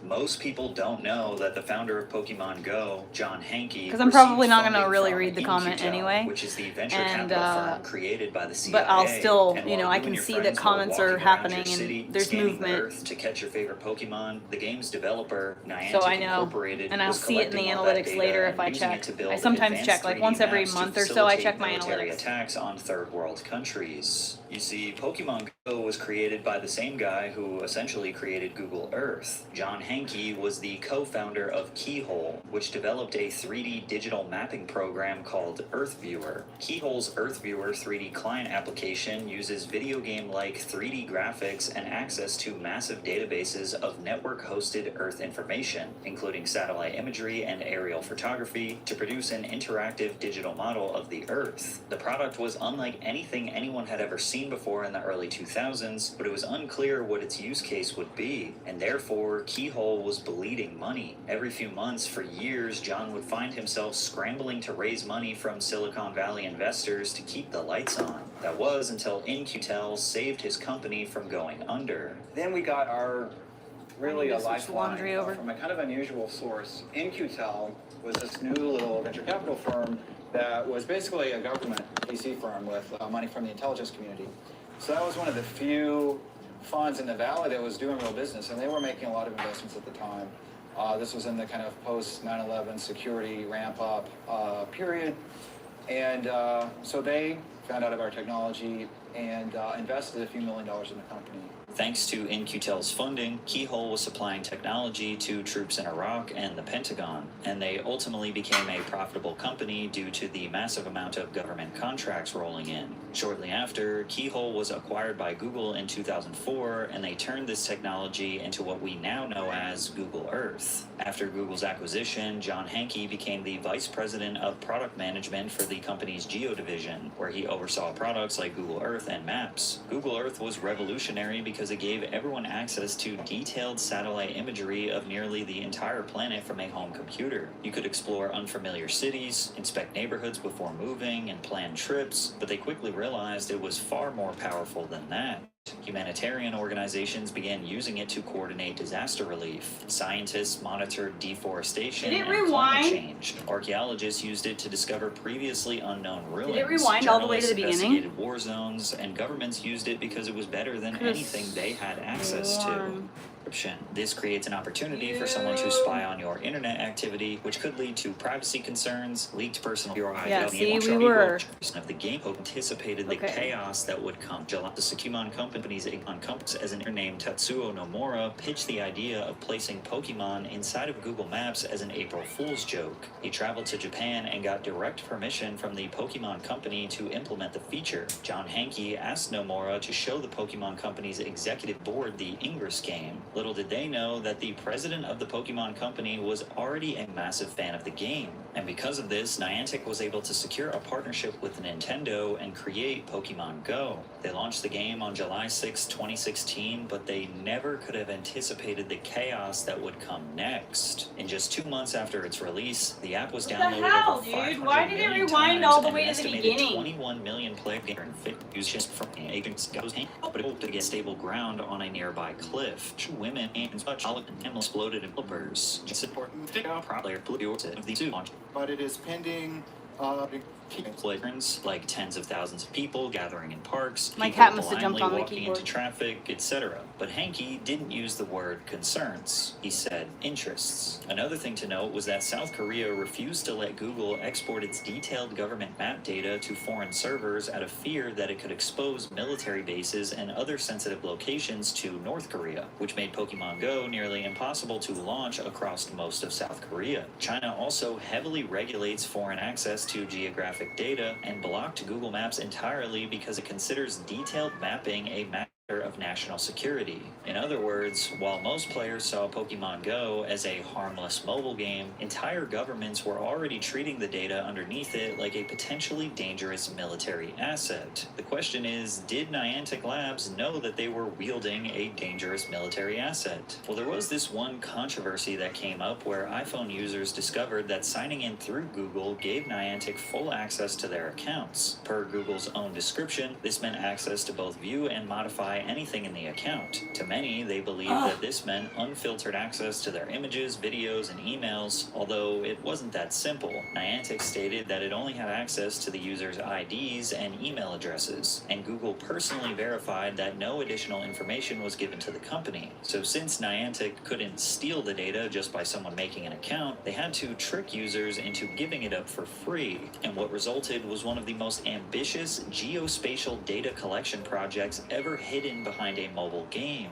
one whose technology would later facilitate devastating military operations. 4 years after the game's release, Niantic introduced an interesting new feature, AR mapping tasks. Pokestops marked by notable landmarks would now offer users rewards if they completed AR scanning prompts. These required players to scan the surrounding area with their phone's camera for about 20 to 30 seconds. Interesting that this feature was not available for children's accounts. From the player's perspective, the feature was relatively harmless. They had already become accustomed to Pokemon Go tracking their location and having access to their cameras, so when Niantic offered free rewards with the promise of game improvements, players were eager to take part. Niantic claimed that the data collected would inform the game's engine to understand the depth and complexity of the real world. This would make for a way more immersive experience, in which virtual objects could seamlessly integrate with the world around them. In hindsight, it seems like an evil genius plan. The man who created Google Earth and worked directly with the CIA and international intelligence organizations was getting people to voluntarily 3D scan the world around them while they think they're just helping Niantic make a better Pokemon game.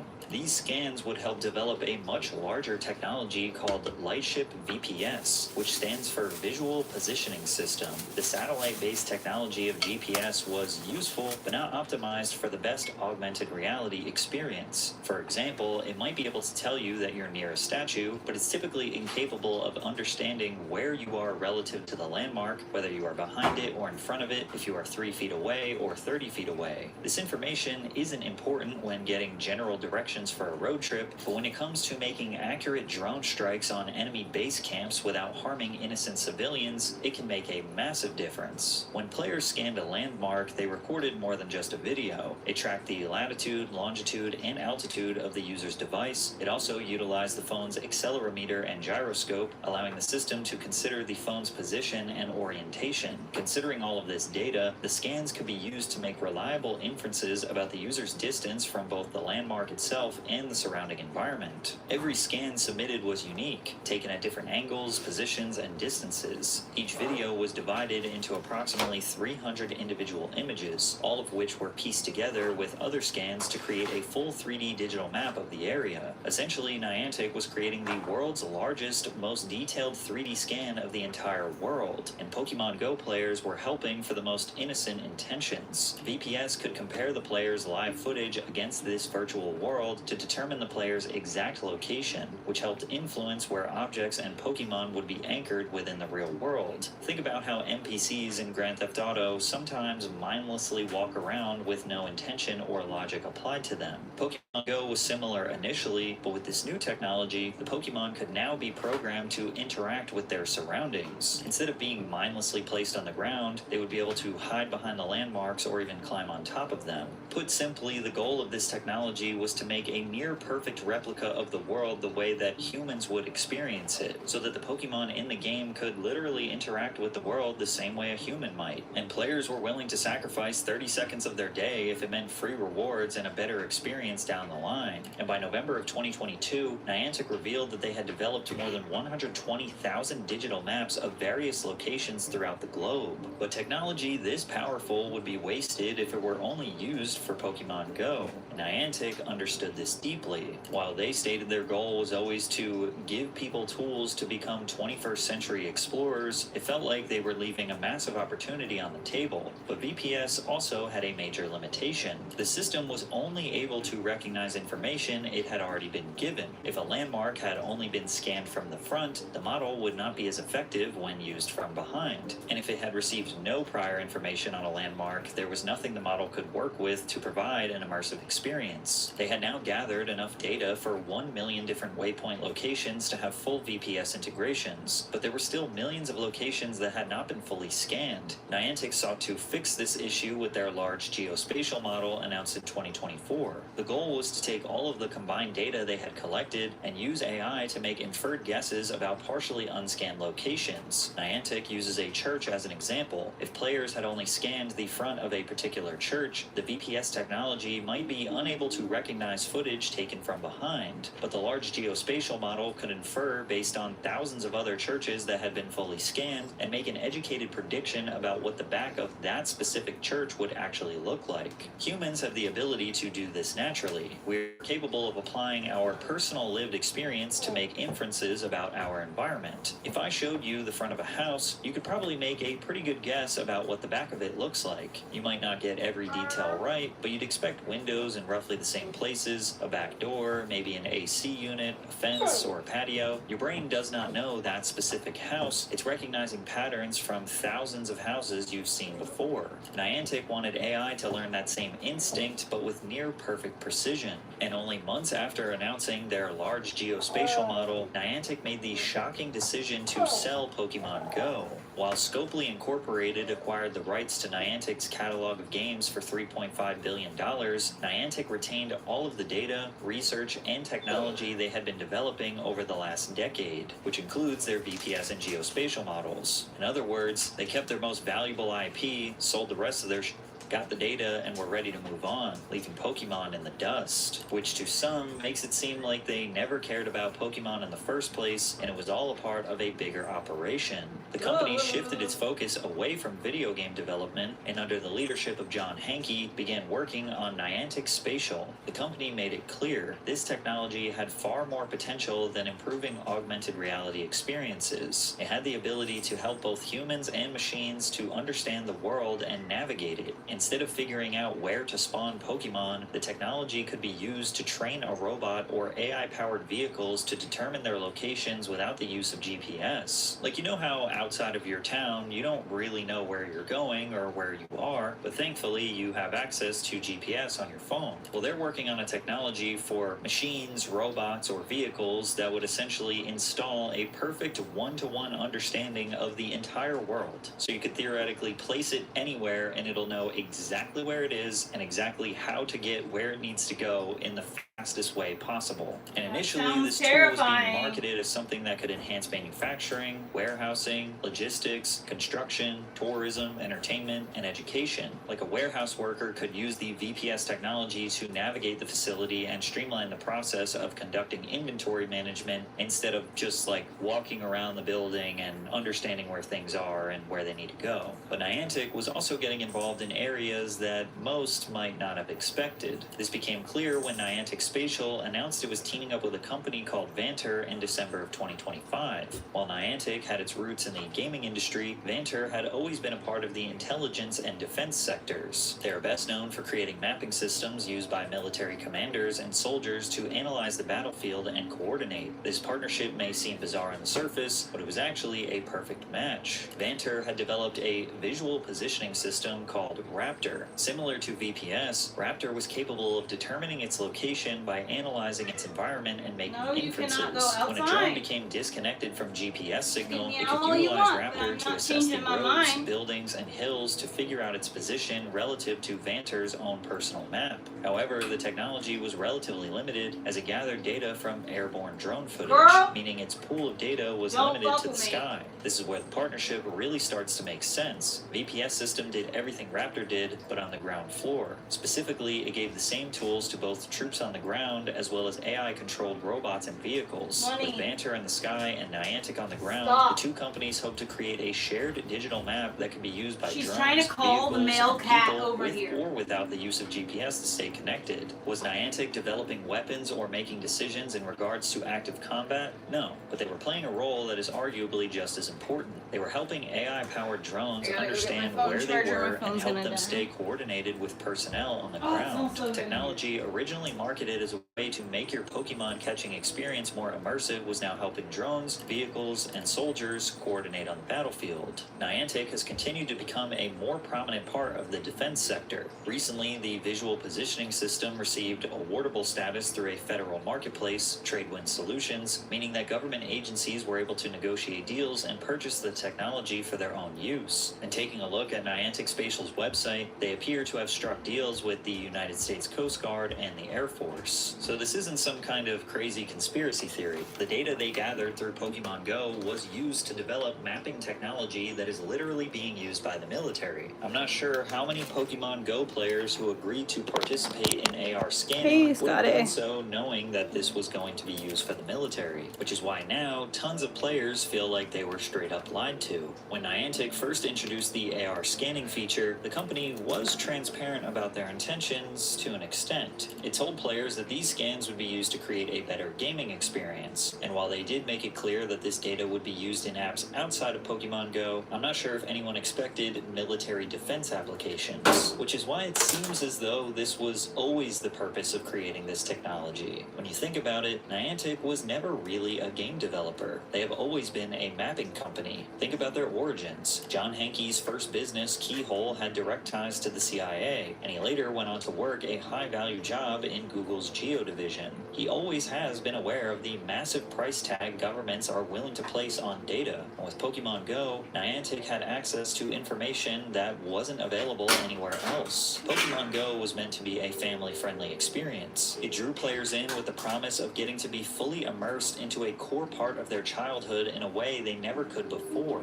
It was also a defining part of many of Gen Z's childhoods. But the dark reality is that if Pokemon Go proved anything, it's that you were never actually playing a game. The game was playing you. And if discovering the deeper, suspicious intentions behind game developers is your favorite type of content, check out the video I made on the game Skate.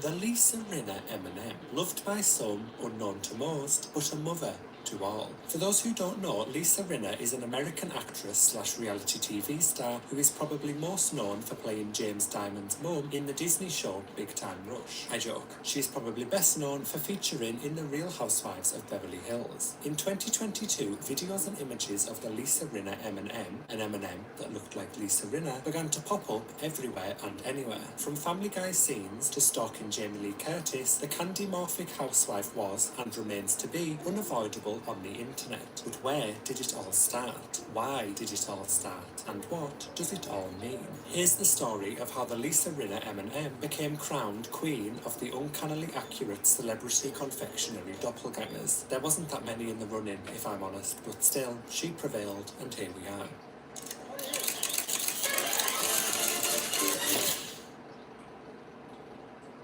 First, to truly understand the magnitude of the Lisa Rinna M&M, we need to learn to understand the M&M. So, for those who don't know, M&Ms are a type of sweet or candy. Still with me? And in early 2007, the M&M company began an advertising campaign called There's an M&M in Everyone. The basic premise of these ads was random people doing day-to-day things, but they were M&Ms, because there's an M&M in everyone. Get it? The campaign continued for a couple of years, and during this time, M&M actually had a number of celebrities feature in these ads as M&Ms. Celebrities like Dr. Phil, Burt Reynolds, and Indiana Jones, all in M&M form. And for the 79th Academy Awards in February 2007, M&M's created an ad showing Joan and Melissa Rivers as M&M's on the Oscars red carpet. This peanutty Joan Rivers ad must have been a huge success, as in February 2008, the next year, to promote the Oscars, once again, M&M's created an advert with two new celebrity M&Ms on the Oscars red carpet. First was an M&M-ified Joey Fatone, and posing alongside him on the red carpet was none other than the Lisa Rinna M&M.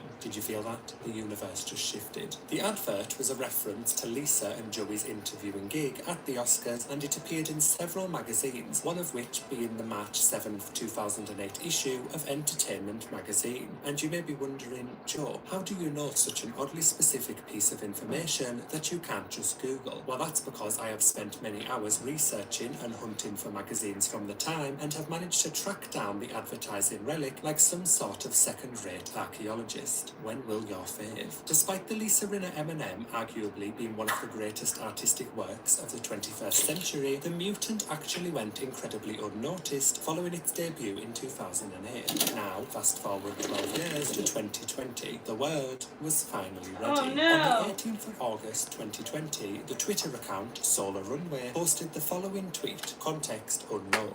hit Lisa Rinna Eminem. Although the tweet only gained around 78 likes, this appears to be the first time the Lisa Rinna Eminem was used in a meme-style context. God, I hate myself. Over the next 10 months, the Lisa Rinna Eminem was sporadically posted across Twitter, and in one instance it appeared in a tweet featuring the whole array of Eminem's celebrities, which gained over 19,000 likes. But it wasn't until the 31st of May 2021 that the Lisa Rinna Eminem really began to take off, when the Twitter user @EvaDents tweeted the now iconic picture with the caption simply reading Lisa Rinna Eminem. The tweet gained almost 9,000 likes, and this is a significant moment in the Lisa Rinna Eminem cinematic universe, because the account EvaDents is arguably single-handedly responsible for the slightly disturbing Eminem's rise to power, the Frankenstein to the monster, if you will. As the tweet gained popularity, one user tagged Lisa Rinna in the meme, and on the following day, June 1st, Lisa Rinna actually responded, tweeting, "So delicious." EvaDents promptly shared a screenshot of the interaction, captioned, "What the f***," before later clarifying Lisa Rinna cannibalism. Following these tweets, the Lisa Rinna Eminem was now a known entity to several people on Twitter, but the meme wouldn't reach its peak until over a year later. On the 21st of August 2022, EvaDents, am I even saying that right, tweeted, "I can't go a single hour without listening to this, help." The tweet was in reference to a TikTok audio teaser of the upcoming K-pop song Afterlike from the group IVE. At first glance, this tweet is seemingly outside of the Lisa Rinna Eminem origin story, but I think it's very relevant, and it's my video. On the same day as this tweet, the account also tweeted a series of LR Eminem memes, and it wasn't long before the account had a spark of genius. On the 22nd of August, the full Afterlike song was released, and on the same day, EvaDents tweeted the following video.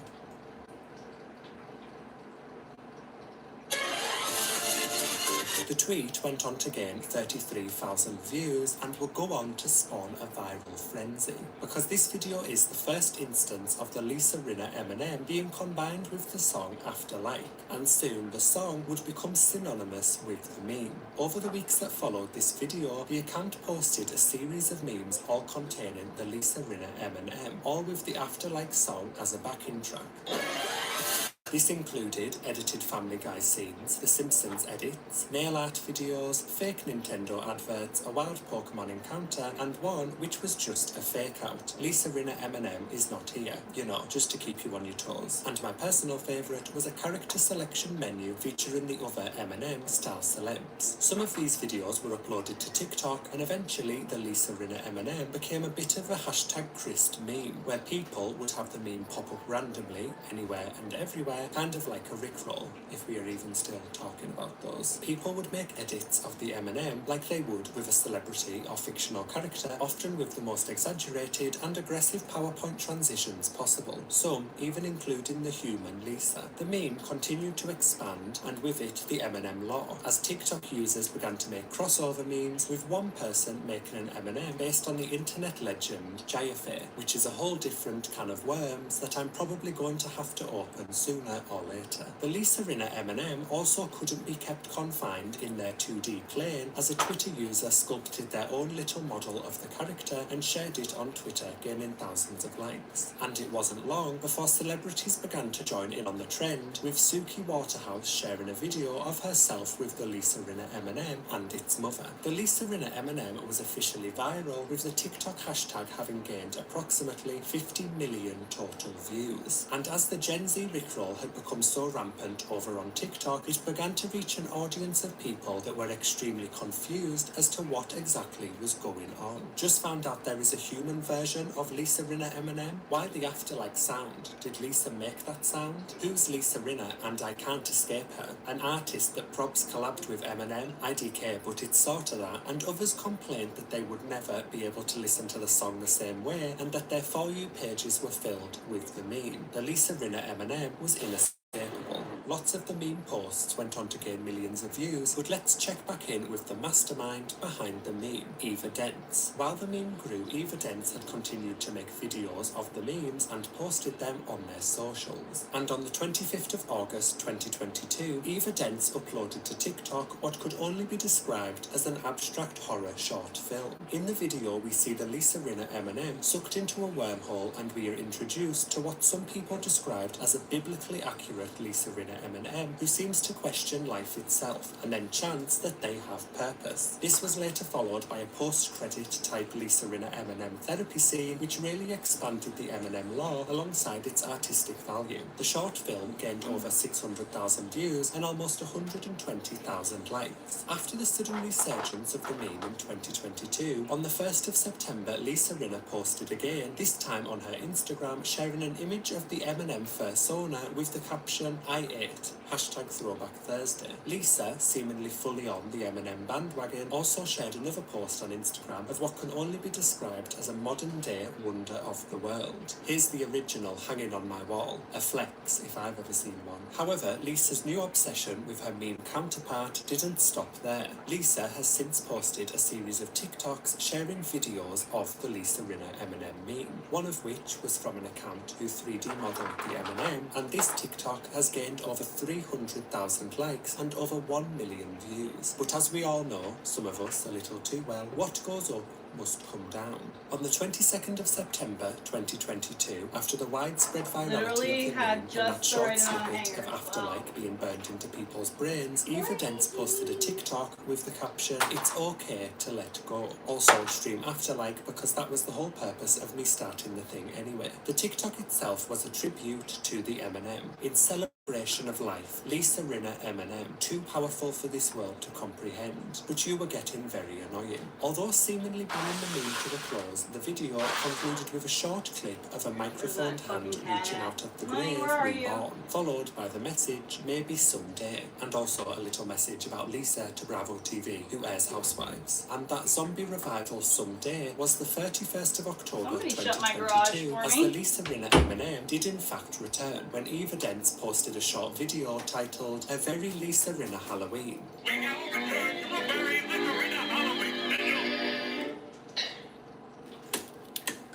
And I think it's safe to say that the Lisa Rinna M&M meme has passed over to the other side. Thanks for watching. If you enjoyed this video, be sure to like and subscribe for more videos like this one in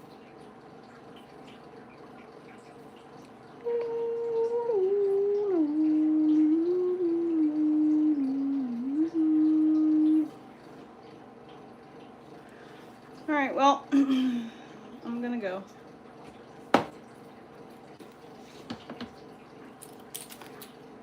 My chores are done, and it's 10 o'clock, and I gotta get up early and go to work, so I'm gonna go. And I'm gonna flip this one more time, then I'm gonna put it in the fridge until tomorrow morning, and then in the morning I'm gonna wake up super early, like 6:30. I'm gonna put it in the oven,